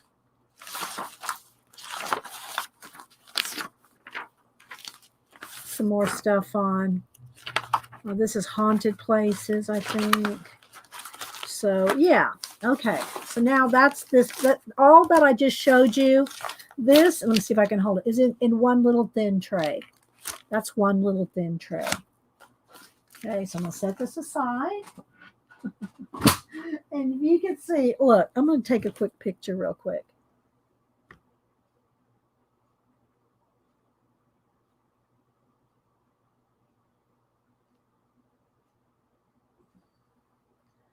All right, so right behind me is this. This is right beside me. This is right next to my chair. You see all the stacks and papers and bins. And then right behind me over here, there's a whole bunch of these bins stacked up on top of each other. So this is what I play with. Here's my toys. Okay. So I think I have enough stuff right here. But then you can also have all kinds of, map papers, pieces of atlases, maps. Maybe I'll pull one of those. Vellum, tissue papers, scrapbook papers. Here's a piece of a napkin. There's just so much collage type fodder that you can have. I did make a list. Do I have it handy? It's in one of my, I think I put the list in. Here's one of my society. This is my current book of ideas that I'm keeping on hand. So this is everything that I've been going through this last month, or maybe a month and a half. Here's my Inktober insects list. But I wanted to I did make a quick list of different kinds of papers. But can I put my hand on it right this second? No. But I have, I made a big long list of all different kinds for you guys. I wrote it all down for you. Of kinds of things that you can use. Let me see if I can close my eyes and just picture them. Magazines, calendars, old books, kids' books, maps, atlases, tissue paper, deli plated papers. Of course, any kind of photos, right, of old people or photos. Your old, tear up your old art journals. Tear them up. Take them apart. Here's a stack right here. Here's a stack of some of my art journals that I'm not going to use. So I took a picture of the ones that I want. The rest of these might get cut up. So you can use your old art journals. Deli paper, washi tapes, all kinds of tapes like, packing tape, packing tape transfers. You can use masking tape, the blue painter's tape. There's a green painter's tape, washi tapes, all your different tissue papers, tissue papers, wrapping paper, gift wrapping paper. Let me think of what else. Just trying to think. Oh, the other thing here. Hang on. Let me pull this. You can also buy papers that if you're not a scrapbooker or never was, you can get the paper lovers kind of papers, where these have all kinds of papers in them. You can tear these kind of papers out. Then other collage items are stickers and your, let me see if I can get to them. There's one of the books here that I've already cut up. Here we go.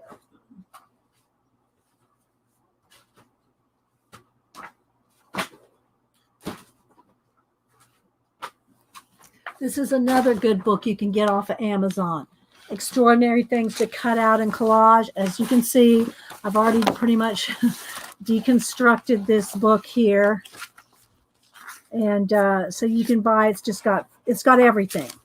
It's got everything. It's got animals, it's got fish, it's got bugs, it's got buildings. But this one's called Extraordinary Things to Cut Out in Collage. Over 1,500 images, Maria Rivens. So there's books like this where if you want, or you can get sticker books. Or like, look at this one here. I've had this one for a while. Sticker Stories with Dick and Jane. So, there's the old Dick and Jane books. That's what we learned to read in. We learned to read with Dick and Jane. But these are all stickers. So there's all kinds of things like that for using in collage. Of course, you have your, let me get this, another bin. There's all kinds of things like your faux ephemera. Okay, so you can buy the little faux ephemera things. You can use postage stamps. Tags, old playing cards. You can make your own postcards and cards, bits of scrapbook papers, all different kinds of collage fodder, tags, clothing tags, paint chips.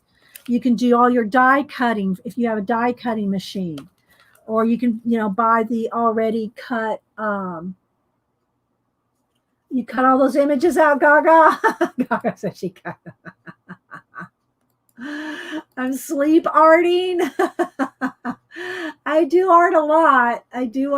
Kathy. And good morning, by the way. Anybody else I missed? Did I see Kenny? Hi, Kenny.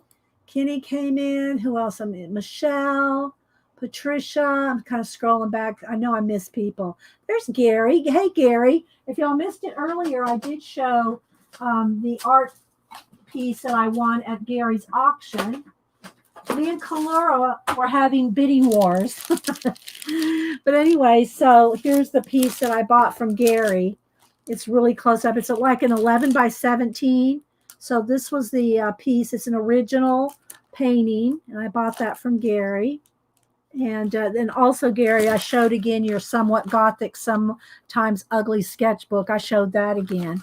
So there's Gary. Let's see, there's Gary. So if y'all don't follow Gary Shipman on YouTube, he does drawings and inking almost every night, probably at least 5 nights a week. So yeah, follow Gary on YouTube and Instagram. Let's see who else. Okay, Juanita. Juanita said break time, and Juanita bought a box of. She just wanted a box of anything. She didn't care what I sent her, so she bought a box of random stuff, and she did an unboxing on her show, on her YouTube channel. She's Dale Kwan, if you find on YouTube, and she did an unboxing of the box of stuff I sent her. She seemed to like it, so I was glad. I sent out a few boxes. Some of y'all bought some of my books that I showed a couple weeks ago, and some collage stuff. And but you know what, guys? The shipping has gotten redonkulous. For the big box, Juanita said, "Well, I'll buy a." She told me how much she wanted to spend.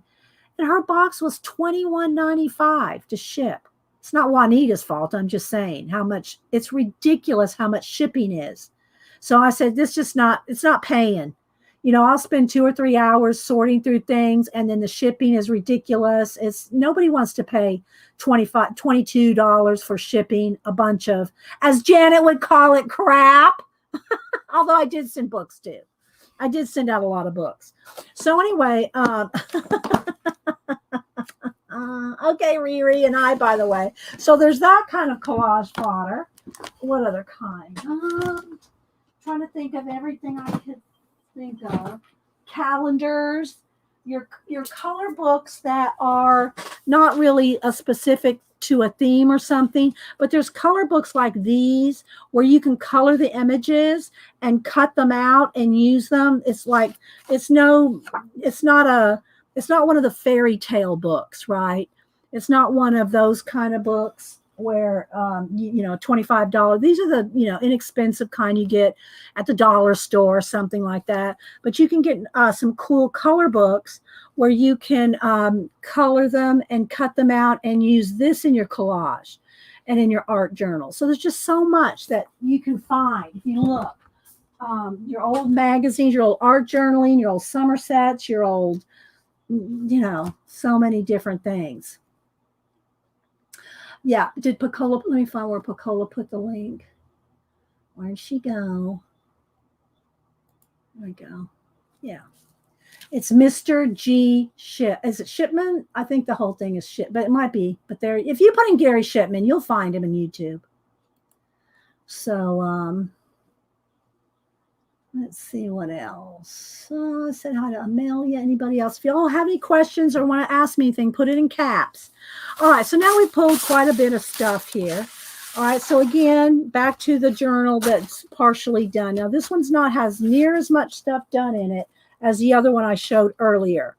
But this is kind of where we head. We head to something like this or something like this. Okay, but we start with something like this. Okay, and I'm serious. This is how I start my pages. This is how I start my pages, and then I paint them in. And we did this one last week, so this one's there's a video on it. So what I wanted to do is I still have a couple blank pages in here. So I'm just, and it's just tacked down with a glue stick. I mean, I could like literally peel it off, right? Because I just do a minimum amount of, just enough just to hold it in place. Just enough to hold it in place until I get back to, you know, gluing it down solidly. All right, so let's find a couple. All right, we were starting with this one because it didn't have that much on it. But I'm kind of liking these maps. So, you know, I'll just kind of, this is how I play. This is how I'll do it. Like this is how we do it. And you can always layer lots of things. You can paint over things. Okay, so everybody's level is rising. Well, do some day drinking, Elaine, and let's just play. Just kidding. Don't go drinking anyway. All right. So like, I like this marble right here. And I'm just going through, I'm picking out of the stack of stuff that I just pulled. Right. And I'm just going to start. and when I get tired, I think, well, I don't know. None of this stuff seems to work on this page. Then I'll move on. Now, sometimes you might want a fussy cut. Or you can also like kind of tear close to the item if you're going to paint it in, which I will end up painting in. It's always better if you can tear it because you can paint it in. Painting it in will get rid of the edges much faster and better than if you cut it. But if you fussy cut, like I could completely cut around her head, and that would be fine too. But if you're going to paint something in, and I don't keep this kind of stuff, that goes in the trash. But then now I'm just going to put a little bit of glue, just enough to hold her down. This. Okay. There we go. So now we're starting a page here. Yeah, it is. It's crazy, Adela, the shipping. It is. Okay. So now I think I need a little something over here. Maybe, do I want a watch? Now, see, most of the watches you saw me pull were blue, but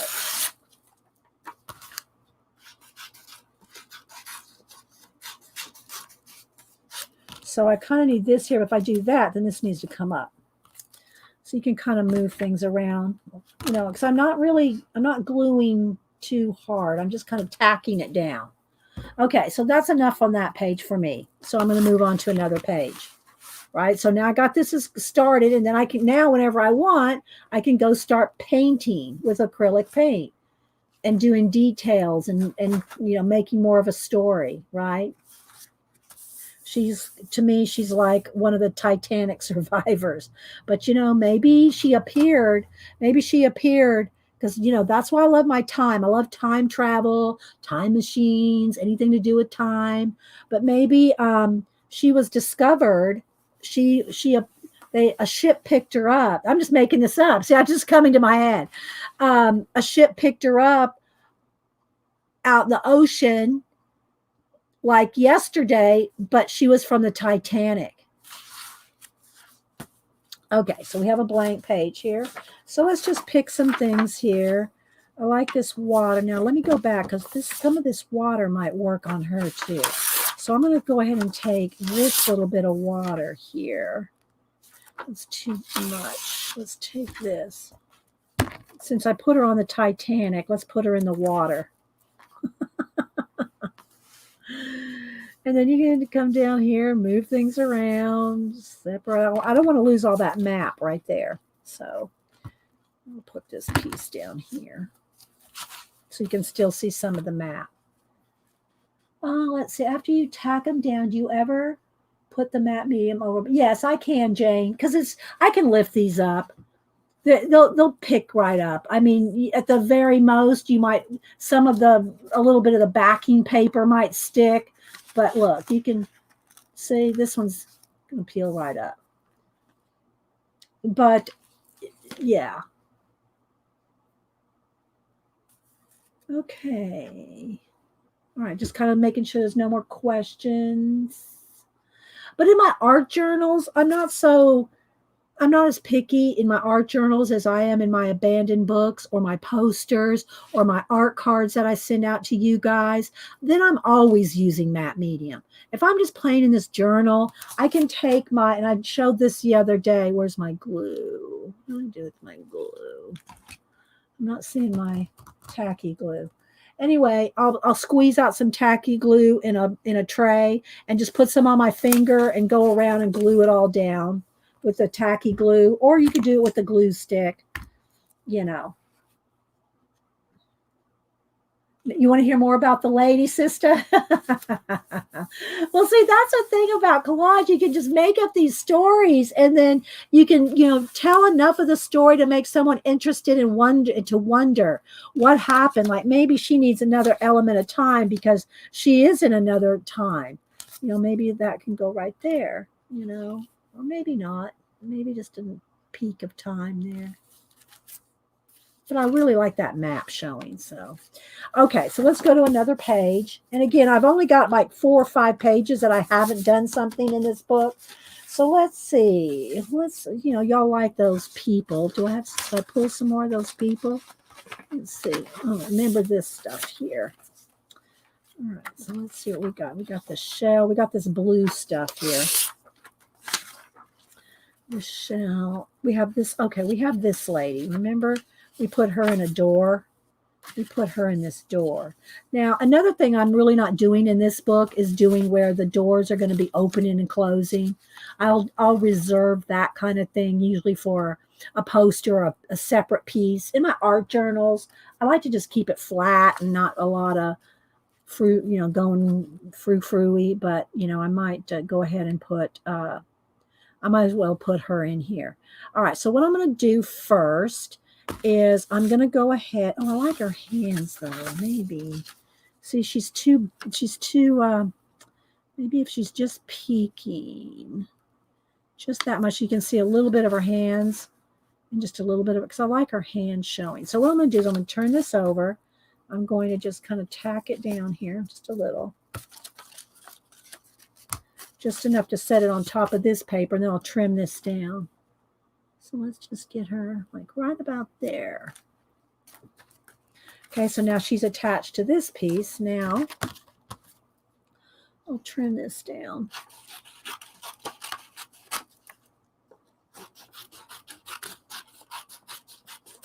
And I'll cut off some of this part up here. Okay, so now she'll fit. She'll fit right there. So I'll just tack this whole thing down. Like that. Now these doors can close. Let's see. Yes, I'm just temporarily sticking them down with just a little bit of glue with the glue stick. The painting part scares you. Well, we'll do some painting too, Deb. Okay. I try to do a little of it, show you a little demos of a lot of stuff, but I'll try to do a little painting too. Okay, so right now I'm picking all this stuff because it's blue. Okay, I think I'll cut out. No, I think I'll just leave. I'll tear that edge. Okay, so we'll just do that. Do I want it down here? See, I can try to put it up here. She's got this point. Maybe I should use the other one because this one I'll have to paint in my own watch hands because I'm cutting down the watch so much. Let's see if I want that right there. Maybe I'll just tack it down for now.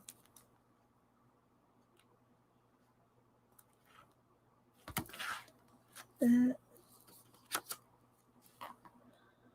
Hi, Sandra. Happy birthday yesterday, Sandra. Today's Mom's birthday. If y'all missed it, everybody was saying happy birthday to my mom this morning.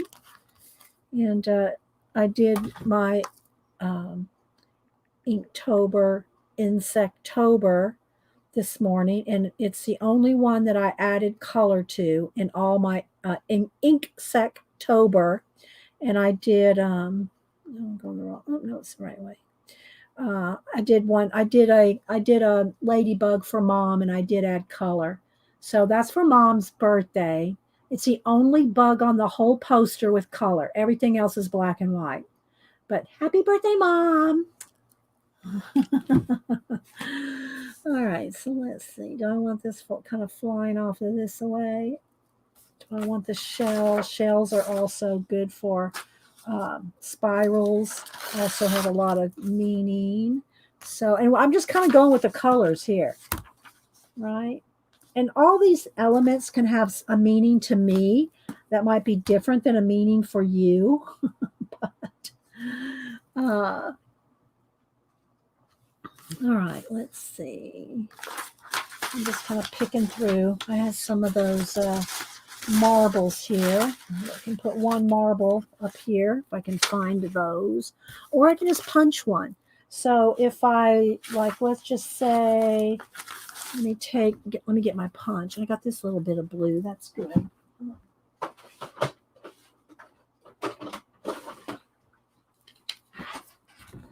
I'm going to pick one of these shells right here.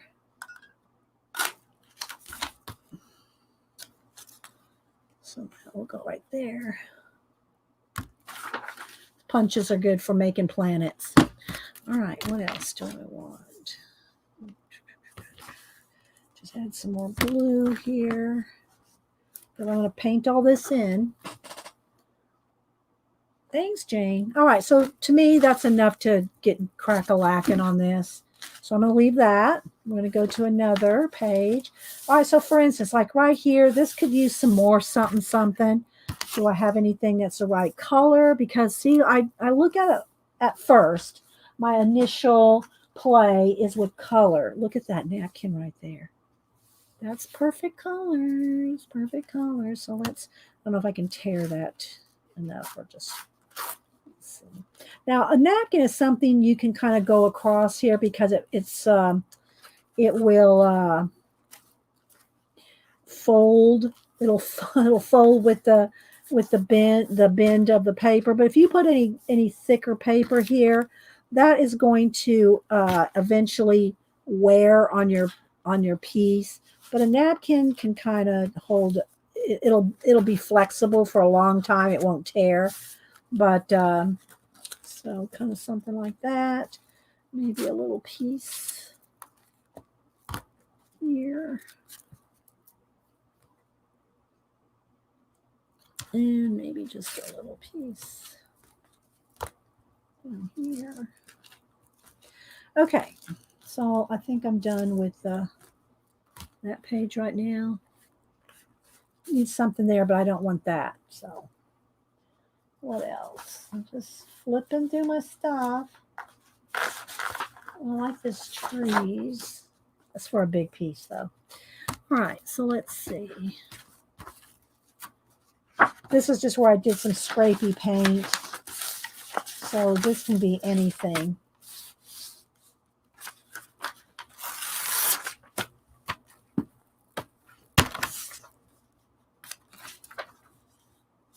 Let's do this. Okay.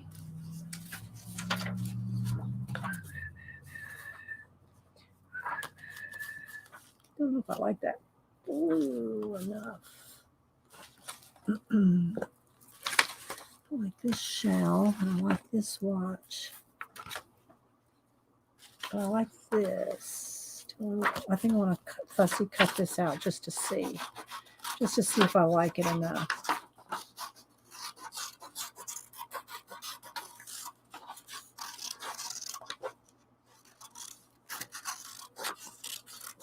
So these are, and another thing you can do is if you're afraid to, what do you call it? Start with a blank page. then that's when it's good to start with a book, your abandoned book, your altar, a book to alter. Have something that you can have a base on so you can work with it. This is overpowering my door though, so I don't know if I want the whole thing. Do I want a piece of it? Because it's kind of overpowering the whole door. But I'm just gonna leave that there because I want to use this shell on this page, but I don't know how yet. Okay, so let's move on. Let me grab one of my other. If I can get to it.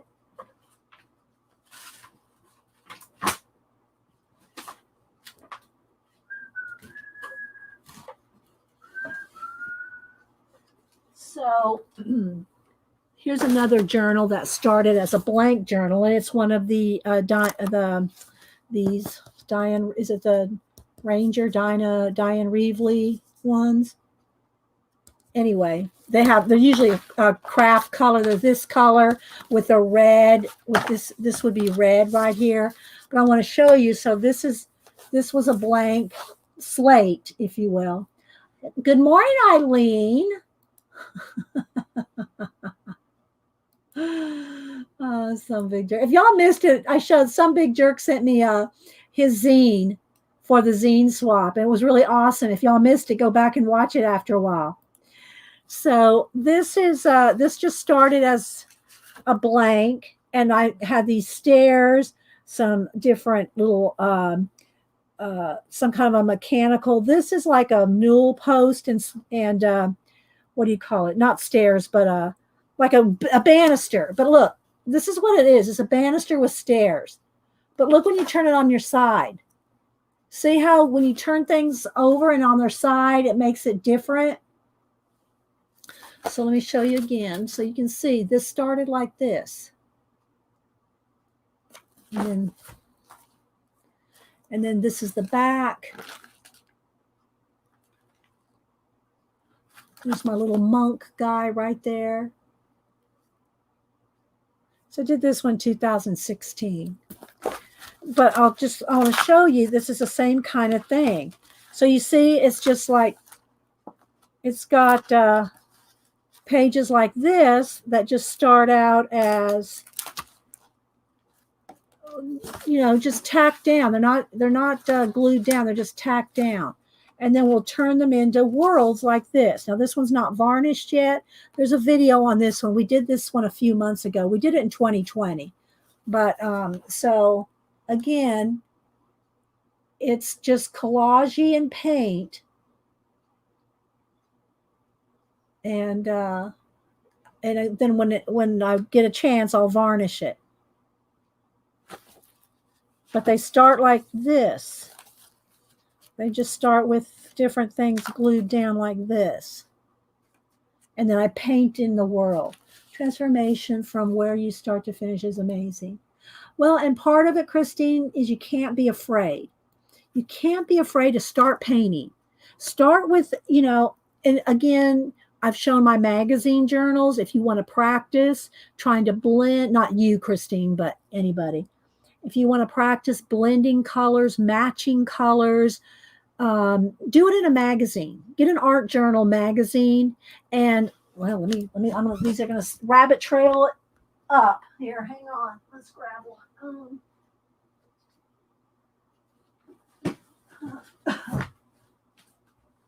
Start with a magazine journal, which for me is a bunch of magazines glued together, and then start here. Look, start blending colors. If you're afraid just to start from scratch, then start matching colors, blending colors, using whatever's on the page itself to play with. So you're not so afraid to start. But once you've got past that, got past the fear, then it's the same kind of process on something like this. You start just building a scene Like here, I would take maybe the brown, the blue. I'd probably do this all black up here to make it. Maybe we'll work on this page in a minute. So here's a finished one.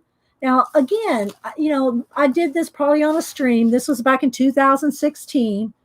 Did it on a stream, and it probably took the whole, 4 hours plus maybe a little bit more.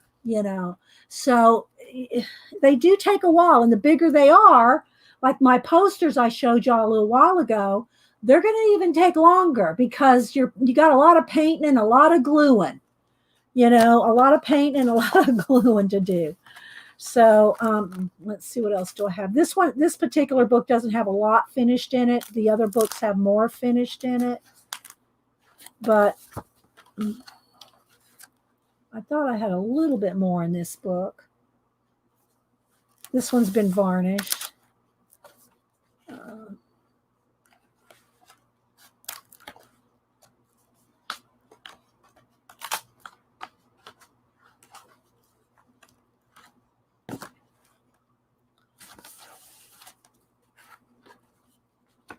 But anyway, where's that one I said we could work on? This one here, that one's varnished. It's done. Most of these, it looks like I did in 2016, other than that one that I just showed you that's not varnished yet. That one we did a couple months ago. This one we did in 2020. But where's that one I just said? This one. So let us just take a moment. I'll just start it. I know I probably won't finish this, but I'll just show you how you can go from here. All right, so let's start with some black paint. And you really want to put some wax paper behind your pages so you don't glue them together. So let me get, here's a one piece right here. Maybe I can use, just so it's enough so I don't glue the pages together.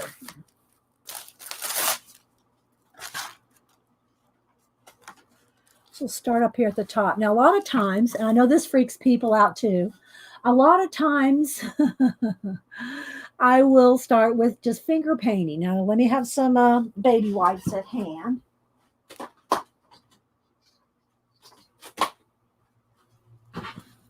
But I found that this makes you less precious with it. Let me put my, if you're brave enough to do this. So now I've got some wax paper here. I'll try to be a little careful, but all right. So now I'm going to just dig in. And I know that I'm going to want this to be starry sky, let's say.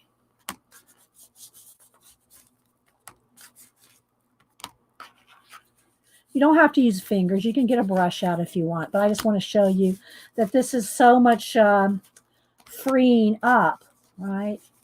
If you do something like this. All right, so, and these torn edges here, they're going to be much easier to blend than if I had cut them. Then what I can do, let's go ahead and go around these planets.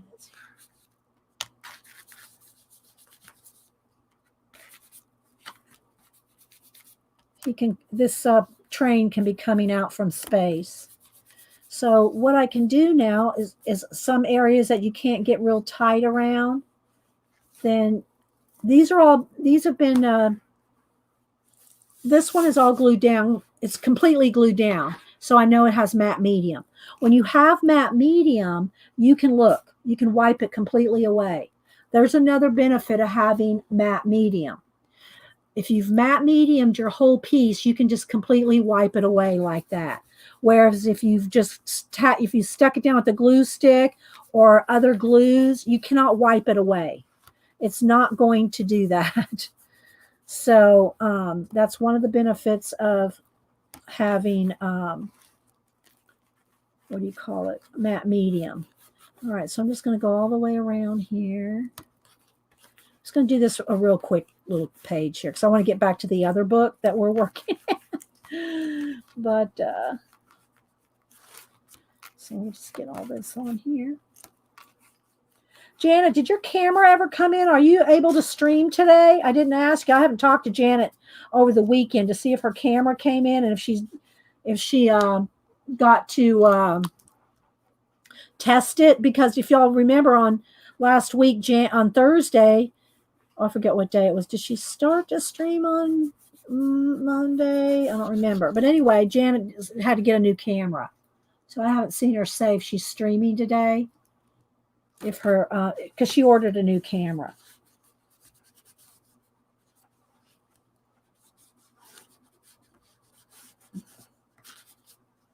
All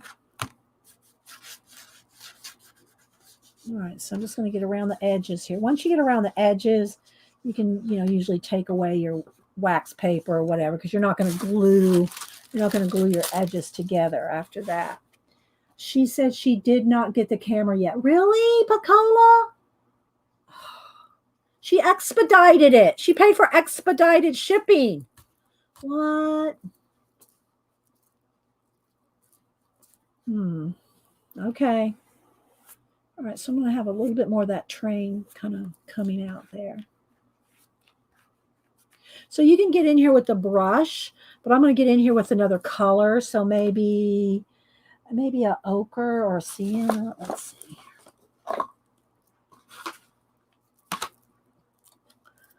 All right, so let's get in here with this. Let's get a brush.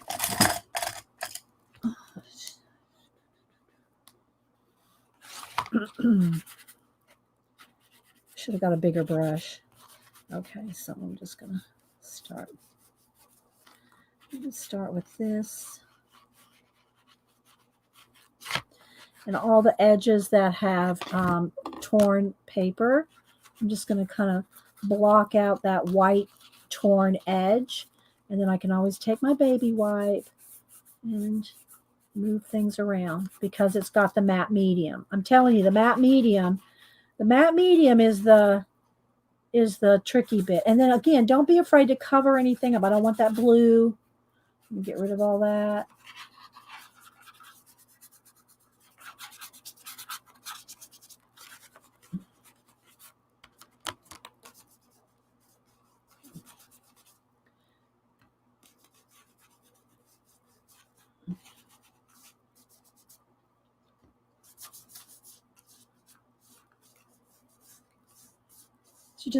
You just can't be afraid. It's just paint. If you don't like it, you can just paint over the whole thing. You can paint over the whole thing, or you can collage back over it. Like I don't really want that there now. I'm just going to get rid of that. I'm going to just bring this color across here. Just dragging my finger across it, giving it some texture. You can also do the same kind of texturing kind of thing with a palette knife. I'm just kind of just going in my head. I'm going.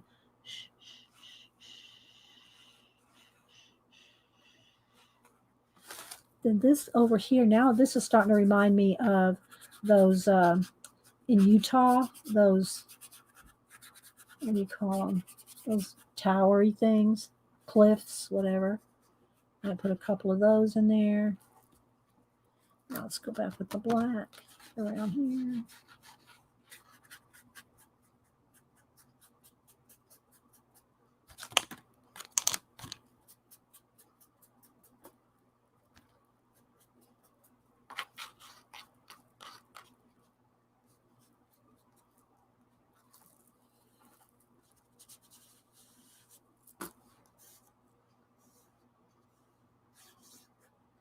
Maybe I want that to come around.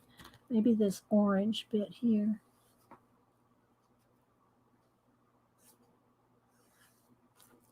So wipe that away.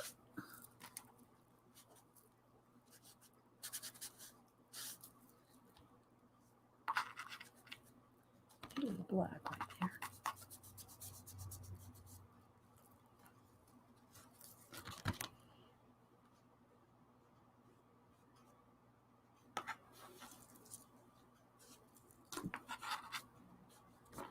All right, do we have anything in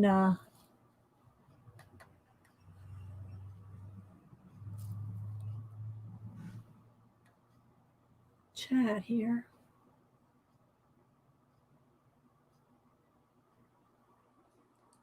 Buttes. Yeah, they're the buttes. Is that what they are? Yeah, thanks, some big jerk. So maybe I'm going to paint them in. So anyway, by this point, I'm thinking now I want this train to look like it's coming out from another dimension. So let's get this painted in right up here. I'll keep the stack there, but I don't want all those other little.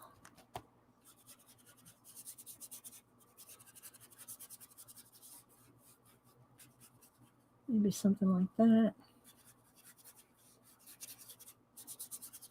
And we'll put a mist, so it's like coming out of the mist. This is too stark right there. I'm not liking that. There. Okay. So there's a start. All right, so now let's get a bucket of stars. I'm going to just make this, I'm not going to probably finish this because I want to get back to the little book. But, okay, so now I'm going to water down some acrylic paint. Get a floppy brush. Let's see, one of those Chinese calligraphy brushes here somewhere. My desk is full. Where'd it go? I know I have one in this little bucket of paint brushes here somewhere. Oh well, I'll get another something that's kind of something that's kind of a soft brush, something kind of floppy, so that you can kind of flick the paint. Tap it off here first because I don't want big blobs. So let's see what we do here.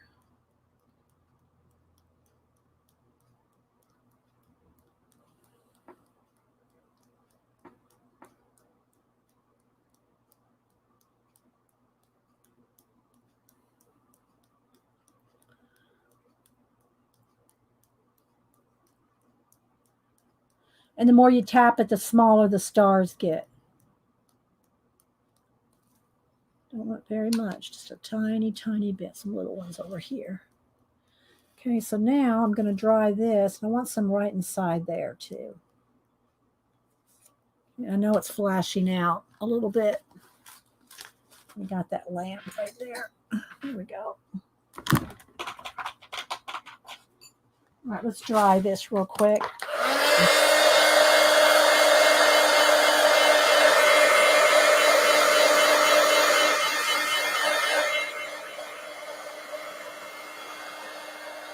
They're called doo-doos? Is that what they're called, Jay?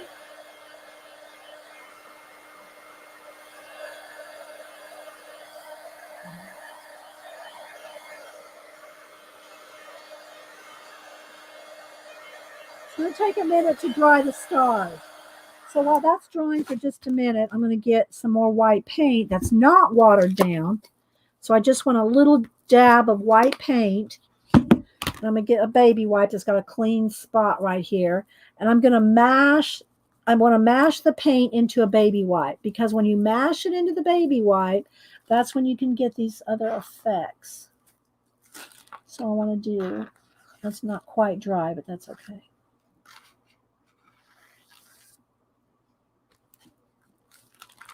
I want to take a little more time. I want that to kind of come out of that plan. I'll put a star shine right there.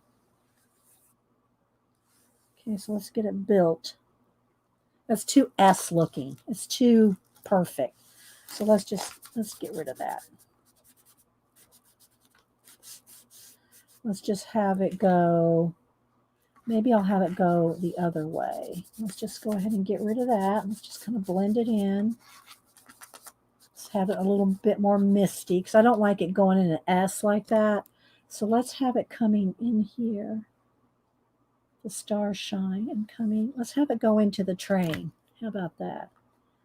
Let's have it go into the train. And you do have the little ditch of the book that sometimes is a little annoying. So you'll have to paint that in. So let's get some white paint.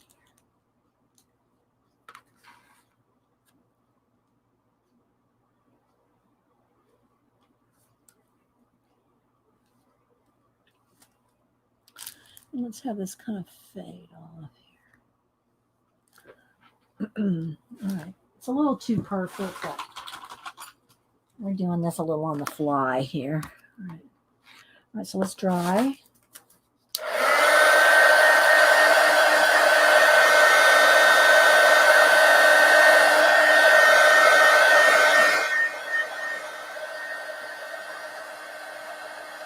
And if I can find my pasta pin in all this mess, we can have. And I do want to do some planet, you know, like maybe we'll have a shooting star up there and then a star shine right in here.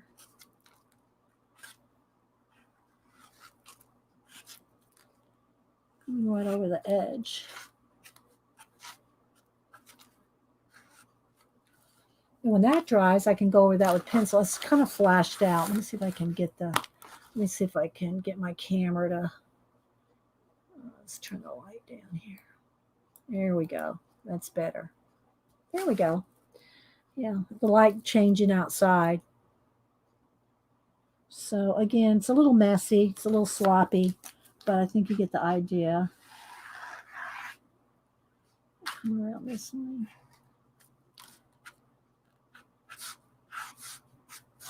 Now, if that's dry, got to make sure it's dry. Then take a pencil.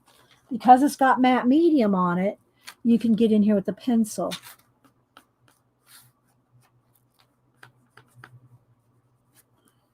Just so it's not a harsh line, it's a little softer.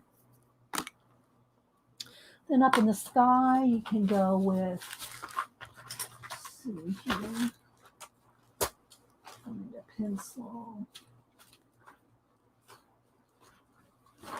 Do a little nebulization. Okay, see, I smeared that right there. So let's fix that. Let's fix this. Let's go back over that with some black.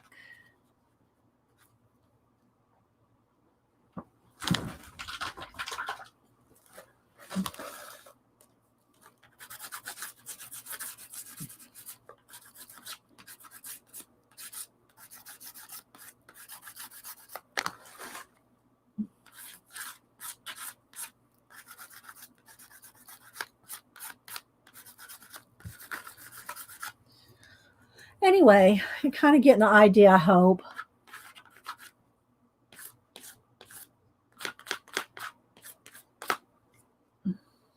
And you just keep playing. Welcome back, G. Hi. Okay, Pacola. All right, so there's just a little play with that page that we just picked. Didn't get anything really done down here, although down in here, these rocks and things could be, you know, could add some more. Something else that's going along this edge here. And so what I'm essentially doing is finding something in the piece and extending it. See, I'm just kind of extending it. And if you don't like something, just wipe it out, paint over it, glue something over it. That's too much, so let's wipe some of that back. Maybe we'll have a couple more little towery, you know, those little hoodoos way off in the distance there. And then up in here, you know, you might want to take a little more time, do a little more blending.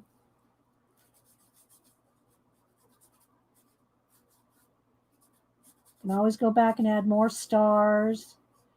We can add some, let's dry that.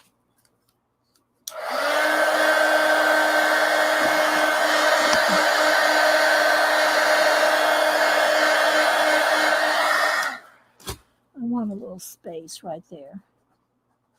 A little bit of, then you can take a pencil. Let me see if I can find a white pencil here. Because I got them sitting on the table, but it's all covered up with collage stuff.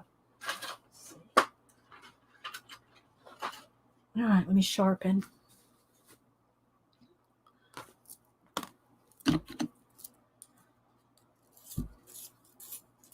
All right, and again.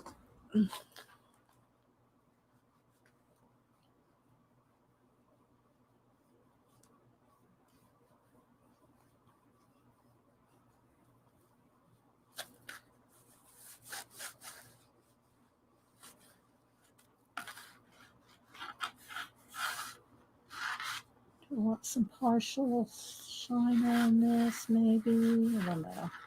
I kind of don't want to overdo, but I think I've already overdone.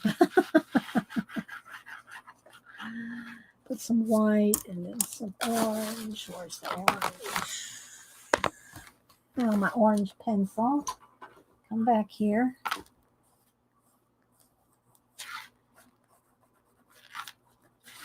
Still think this might need. If I put a star shine here, it's too close to this one unless I do it real little.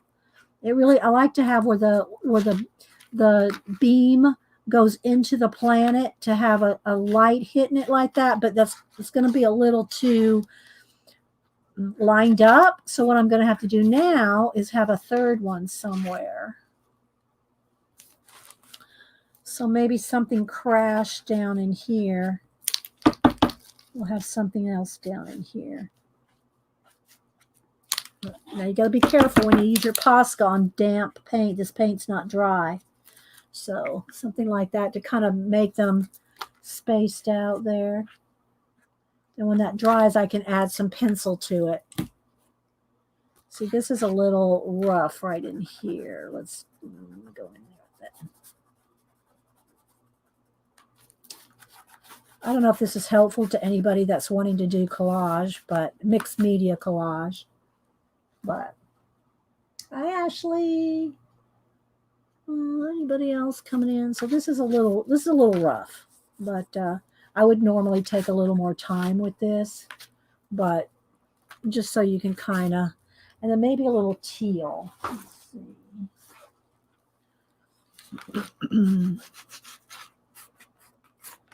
It'll extend some of that teal, maybe a little bit reflected in there. It's a little bit of reflected teal.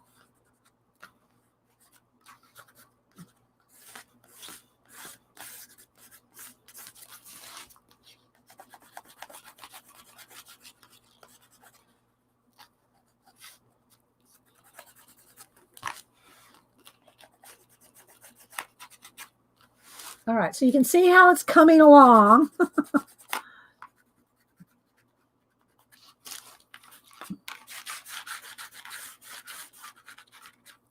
Maybe if I put a little teal around there, I'll like that better.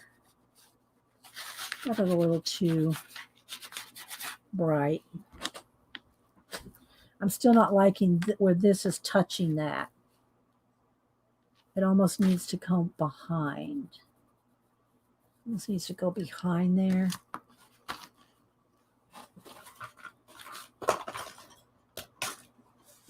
Where's my black pencil? The black pencil.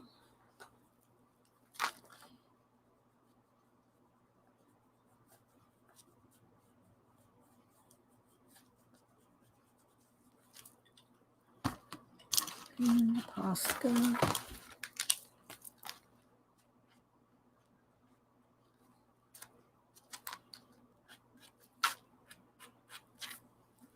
Anyway, all right, so let's see. Right here in the ditch, just kind of fix that so you can't tell where that is. All right, so I'm going to stop on this one and go back to the other book. But there's a quick page. And I mean quick. There's a lot of things I don't like, but it's just to kind of show you where you can go. All right, so let's move this one out of the way and go back to this where we were just gluing in We were just gluing in things. All right, let's move the pencils, the paint off to the side. All right, so now we're going to go back to another blank page here. And again, I pulled all different kinds of stuff. So let's start with maybe we got these deli papers. Okay, we got these deli papers here. That's kind of stuck there. I don't know what happened. I think the paint wasn't dry. All right, so let's just pull that off. All right, so I might just start with these colors.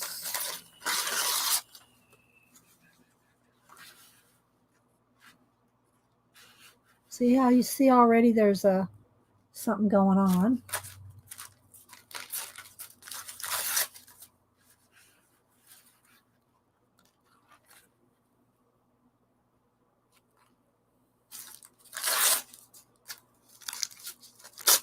So you can use all your deli papers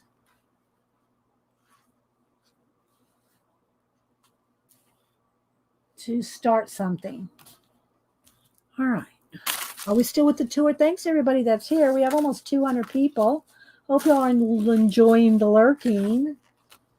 That may be too big or too busy. Let's see.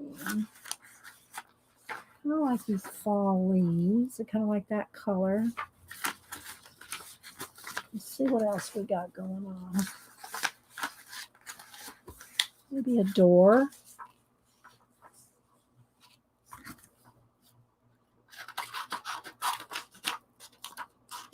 And you don't have to open all, you don't have to have the doors open every time just because you can. But you can if you want. And then when you do a landscape like this, and that's a good square right there, a rectangle to keep. So I'll set that aside. All right, so let me just kind of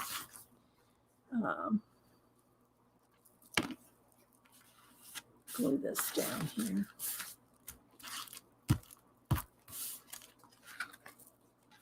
Add a little bit extra glue to this. So when I go to glue this down, I'll probably just pick up the edges and make sure it's glued down well,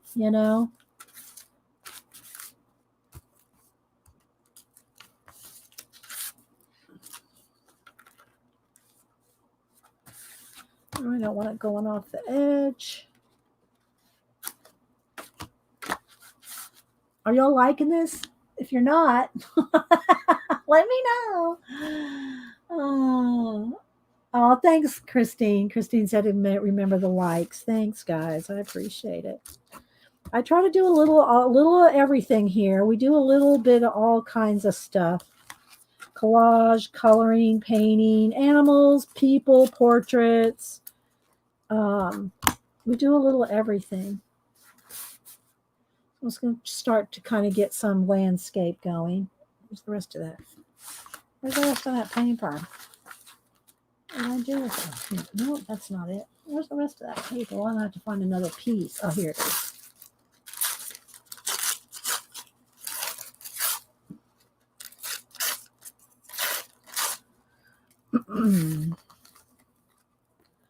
So if I get this down.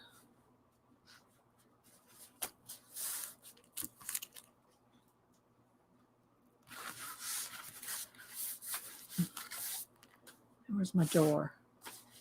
What did I do with my yellow door? Seriously? And I still have these two I wanted to use on another page. Now, where's that door? Here it is.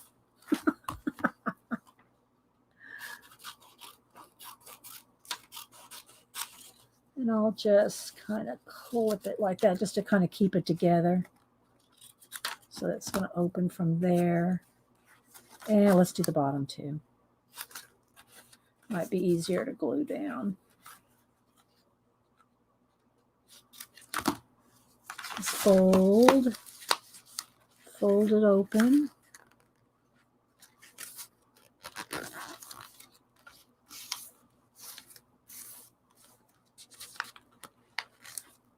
I didn't want all that door frame because it was too big. All right, so let's flip this over.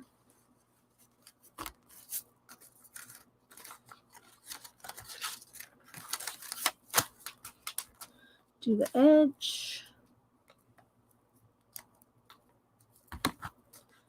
To the bottom.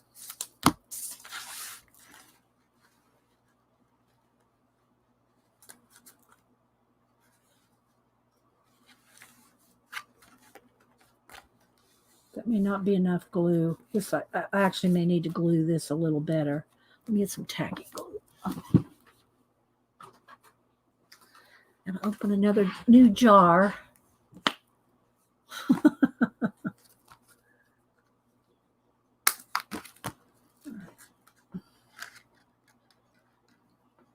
Oh, I think I got to take. Yeah.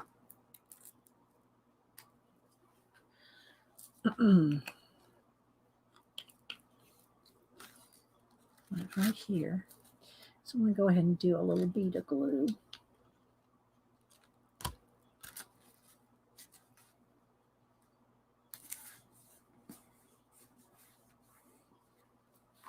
You're enjoying it? Oh, thanks, Deb. You asked me a question earlier, Deb. Did I answer you? You made a comment about something. I said, oh, was it something about painting this? Oh, it's about painting, right? Painting in. I hope that helped, painting that page. I think you were the one that made me. I mean, ask politely if I would do that. All right, so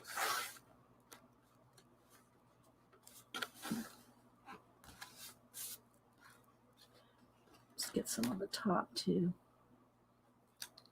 So I'm just gluing down the door frame.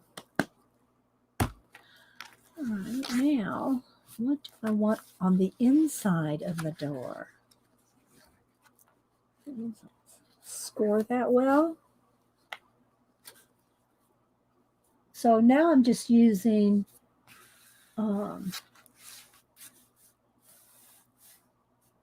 fodder, collage fodder is just stuff that all this. This is all fodder. Collage fodder. Okay, let's see. What do I want in the door? Maybe, I know what. Let's get the book. Let's get our collage things to cut out.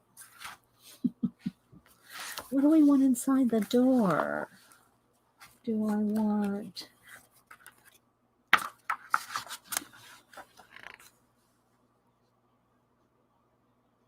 a little Napoleon on us? No, I know what I want. Let's see. I can find my scissors. Maybe one of these two things. Okay. My desk. My poor desk. Janet would be freaking out right now if she could see my desk. I need these scissors. Okay, so I'm going to cut out two little items here. Fussy cut them. I haven't put any paint down or anything yet. And when you fussy cut, you want to move the thing you're cutting, not your scissors. Hold your scissors. Your scissors, you just sit here and go like this with your scissors. You just squeeze the. You don't move the scissors. Just hold the scissors in one place, and move whatever it is you're cutting, and you'll get a more precise cut.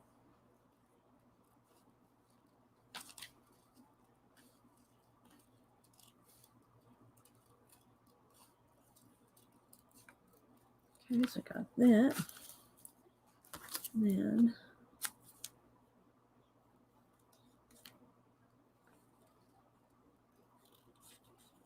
I don't know how much I want to fussy cut this little ship out a little bit, but not too much, because I don't want to take all day. But you can fussy cut as much, or you can paint things in. Remember, you can paint it in with paint. But right now I'm just kind of trying to do a little landscapey thing here, so try not to get too much.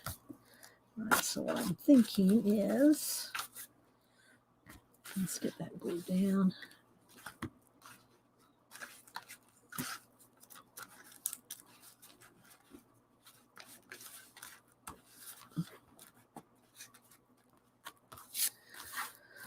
All right.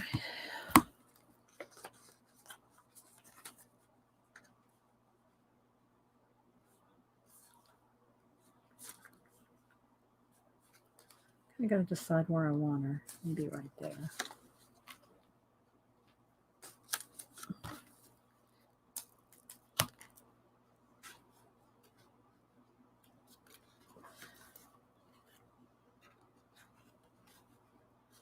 Something like that. And I can paint in some green water, like some olivey green water. Let's just play with that for a minute, shall we? Shall we? Shall we?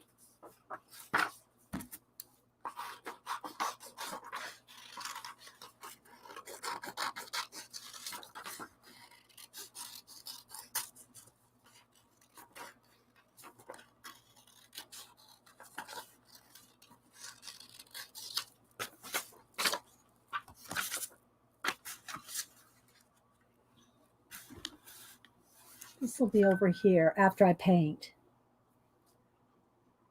Oh, yeah. Oh, yeah, Christine, I was showing bins and bins of collage fodder. Janet doesn't like that. Okay, so I think before I glue this down, I want to do some green water. We have about 10 more minutes. Let's see what we can do in 10 minutes. Let's see. And thanks, everybody, for being here. I hate that Janet can't stream. Janet, did they give you any indication when your camera would be here? I'm going to spend the rest of the day cleaning up my studio.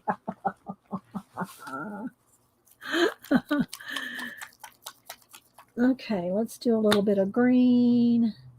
We'll kind of maybe water it down. Maybe we'll add a little gold to it too in a minute.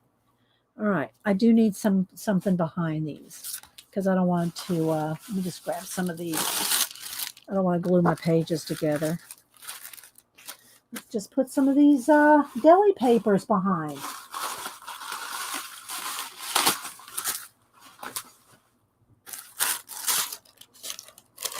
Not yet. Did you email them? And they just haven't answered you yet? All right, let's water this down. And I might just use a brush instead of my fingers. I'll go all traditional. I need a flat brush here. Let's see, maybe this one. All right. Oh, you know what? I think maybe I'll use start with let's go with a palette knife. Let's start with the palette knife anyway. A palette knife and a baby wipe.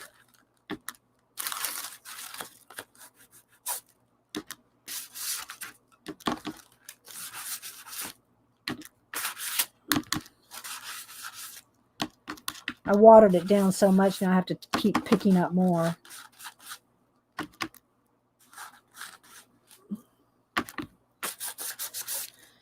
Okay, so now we got some of the green. Let's go ahead and get that edge done over here.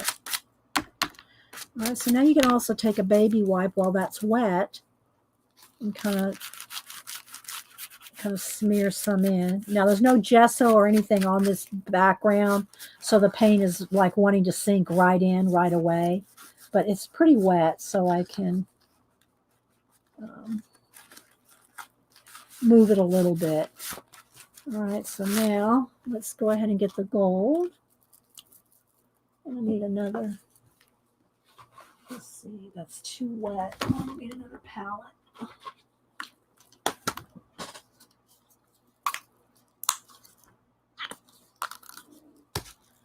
Clean the palette knife off. Wax paper. Yeah, this is deli paper. This is not wax paper. You can just put something behind it.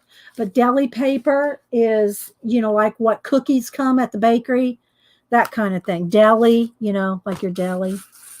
Okay, so, and when you jelly plate them, which is what I've done with these, ran them over my jelly. Well, I'm not answering Christine. She knows what a jelly plate is. Then you get all kinds of different things. You can make patterns. This one I was going to use it here in a minute if we get time. Okay, so let's go back over here. I just want something behind the page, so I'm not going to glue. I don't want to glue my pages together with paint on the edge, like right here. So I'm going to go paint right up to the edge.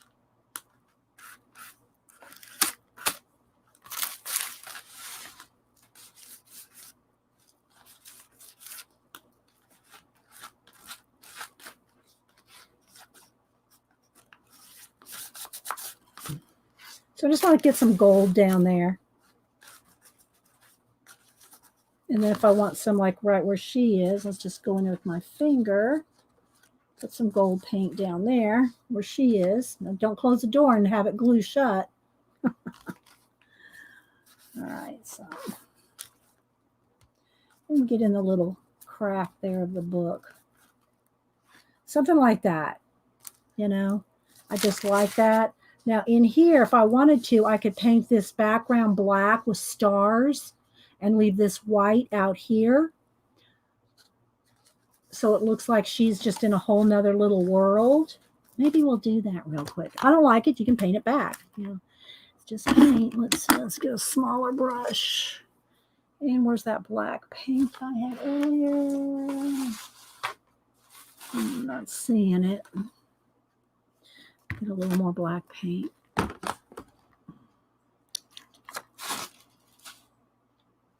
Well, it's my black paint.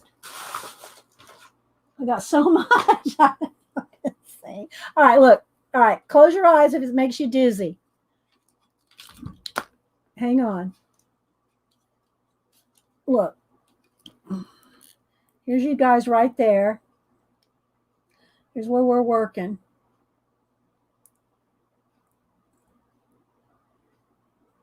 This is where I'm looking. Where's my black paint? This is where I'm working right here. And then over here on the floor, there's all the stuff I'm pulling from. And then behind here, under there's bins stuck up in the bins. But this is where I'm working right now. It's an 8-foot table. Plus I got 2 extra feet under the computer because this is another table right there. So anyway.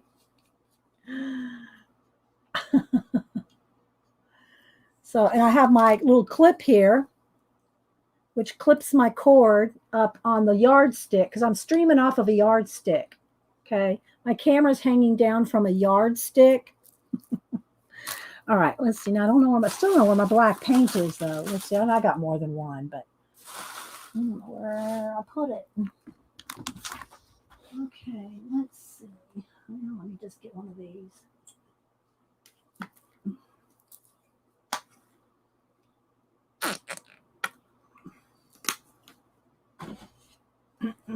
All right. So real quick, we're going to do this. Let's don't stick my hand in there. I mean, my wrist down. All right. Let's remove these now that I've done painting the sides.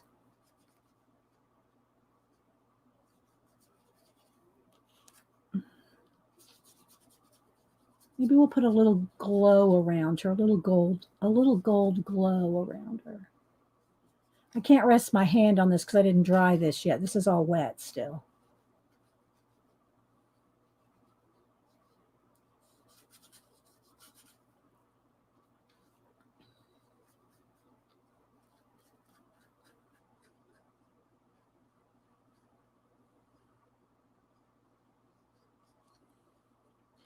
I'm going to leave just a little aura around her where I'm going to paint gold.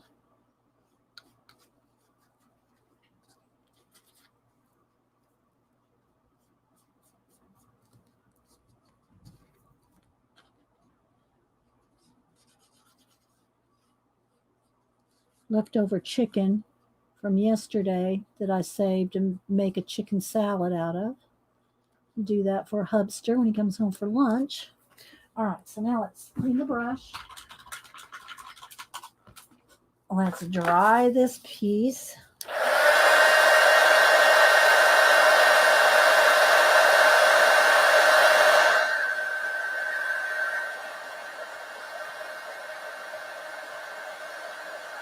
Maybe dry a little here too.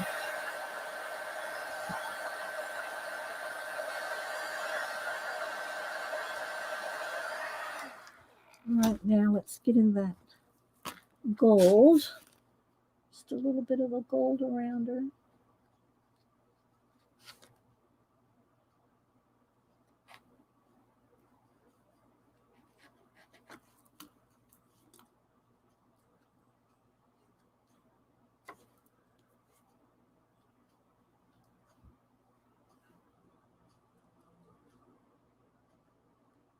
I'll hold it up to the camera because I know it's kind of small.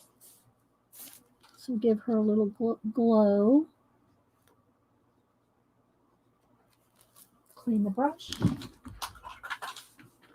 And instead of throwing a bucket of stars, I'll just take, well, if I can find it. Where's my Posca? I'm just going to take my Posca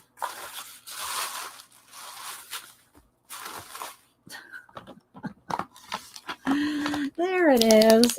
Okay. And instead of throwing a bucket of stars, I'll just go ahead and place some in here.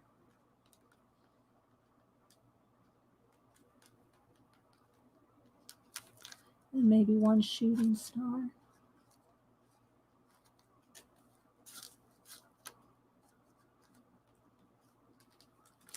Okay, take my white pencil, which I'm not going to be able to find that either.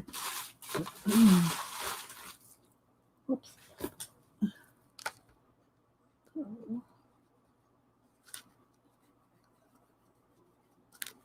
All right, let's dry.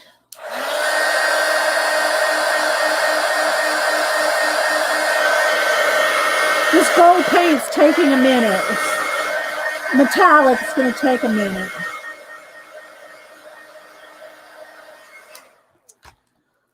Hi, Mursky. Anybody else I missed? Trisha?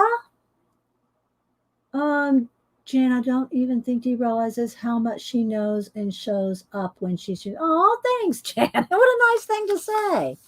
All right, so here we go. I'm not going to close the book because this gold paint's still wet.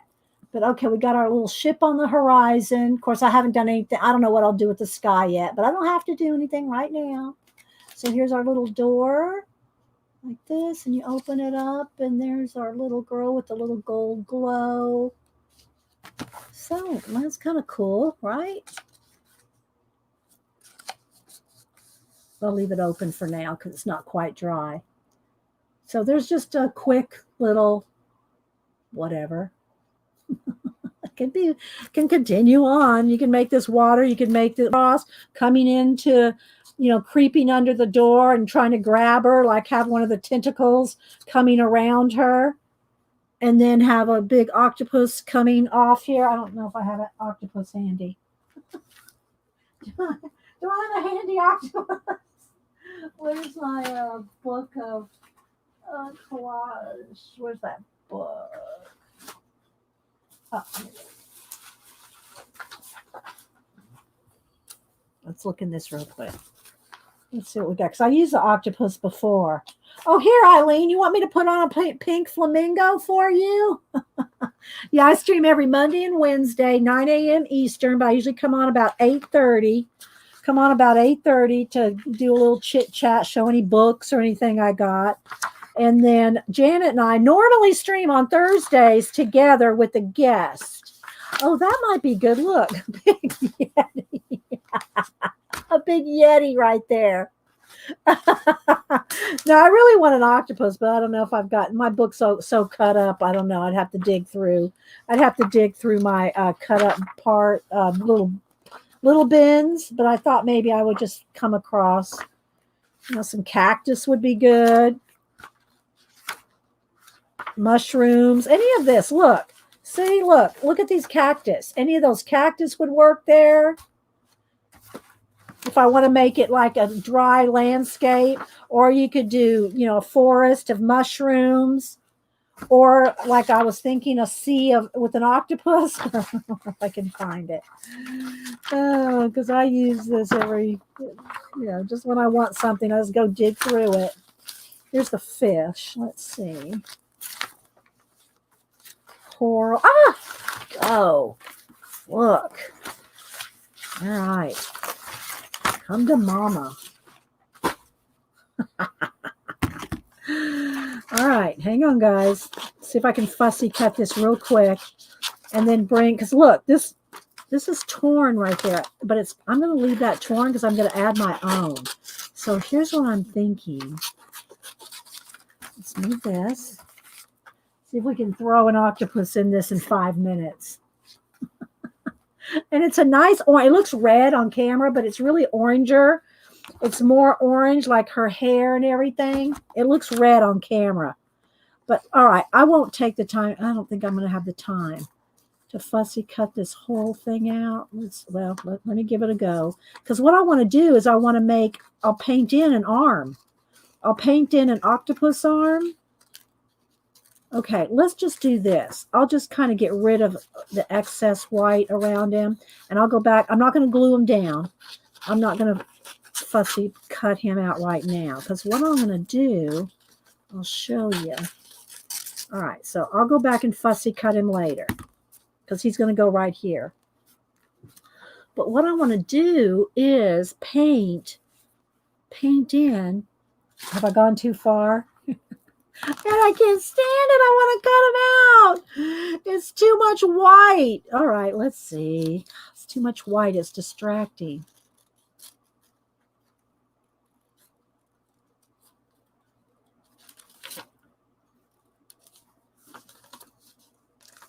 At least get the bulk of it.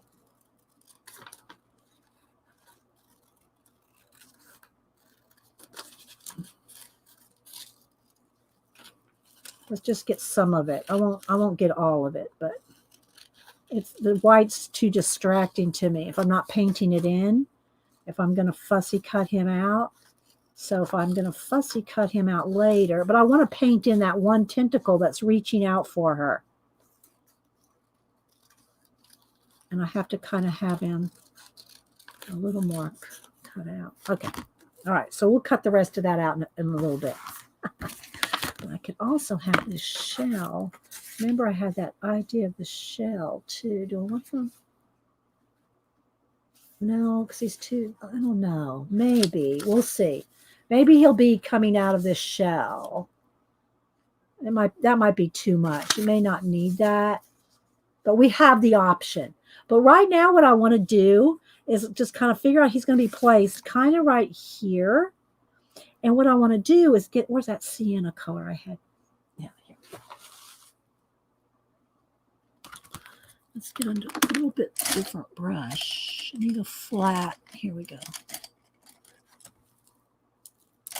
So now, just to base it in.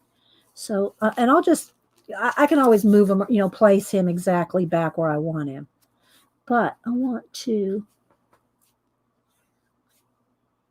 I need a little more paint. It's starting to dry out. And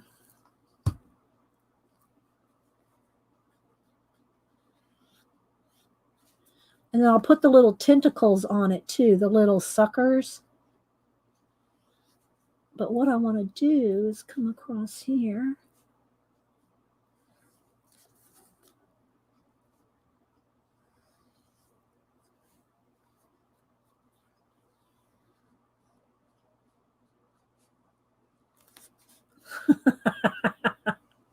Probably needs to be a little thicker on his body here.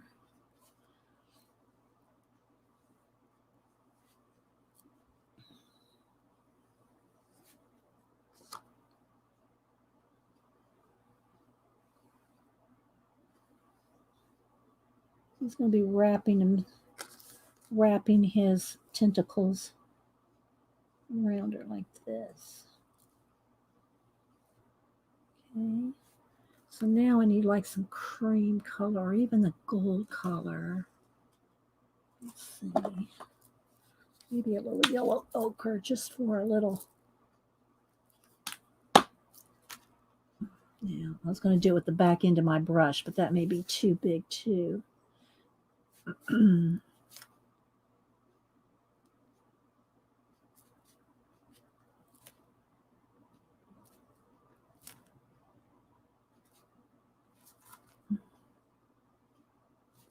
I'll do a little shadow too. And I'll put a little, after this paint dries, I can put a little white dot on the inside of each one of these little orange. Like the inside of the little sucker there. I'm not looking at chat, guys. Sorry. I'm trying to get this done in 2 minutes.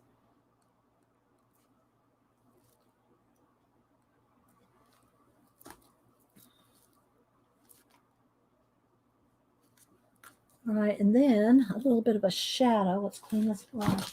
Let me hit it with the heat gun. It'll be easier.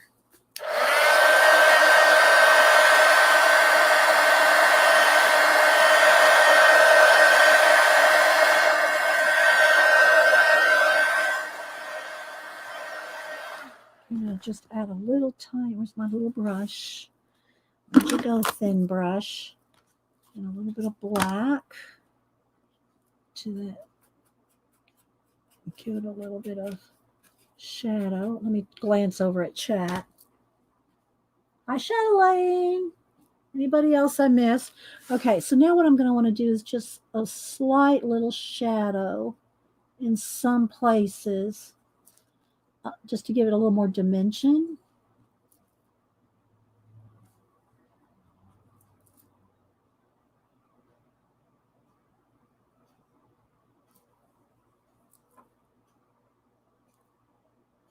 And then a little highlight will be with the white dots and a little bit on the top there. All right, so just so you can kind of get an idea. I like it. All right, let's see.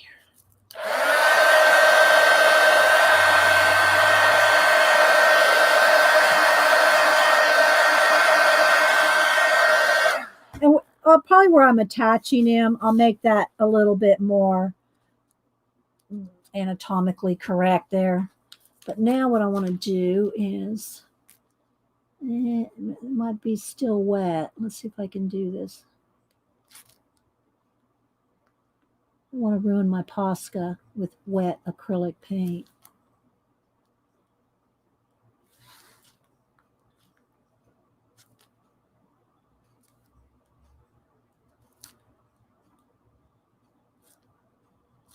And then maybe a little highlight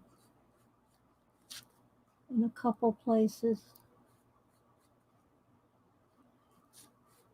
I'll knock it back with the color pencil after it dries.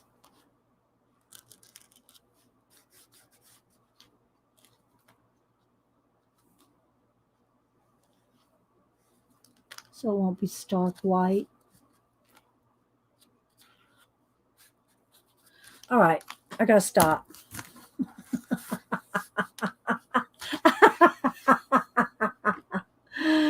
Oh my gosh. So anyway.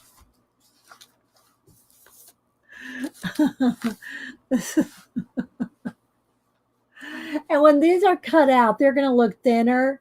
His little arms are going to look thinner. They look, this arm looks really skinny. It is skinny, but I can fatten it up in a couple places.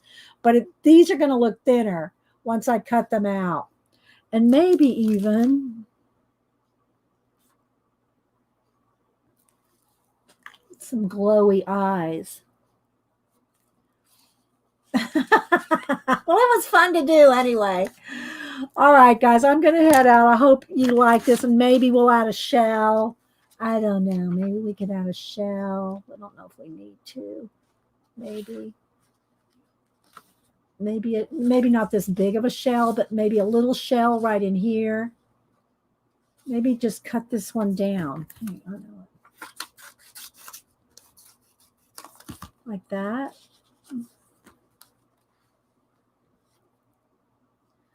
Something like that. Maybe some other shell or something over here. Because we could put another, we got lots of shells. But I think that kind of balances it out. Having that shell over here, the girl here, the ship kind of going around. You're welcome. Hi, Joan. Thanks, Janet. Thanks. Thank you, Christine. Thank you so much. And I hope y'all enjoyed it. And again, it can take a little bit for the chat to show up. So if you go back and watch the replay, If you go back and watch the replay and you want to see links and stuff like that that Bacola and everybody's put in, it might take a couple hours or a little longer before the chat shows up, especially on a 3.5 hour video. So, but we'll see you. We'll see you at other streams. Thanks again for popping in. And I'll try to make it over as many as y'all streams as I can. And oh, thanks, Amanda. All right, guys, y'all have a great day. We'll see you Wednesday, 8:39ish. And I guess I better wash my hands before I go cut up that chicken, right? All right, guys. Bye-bye.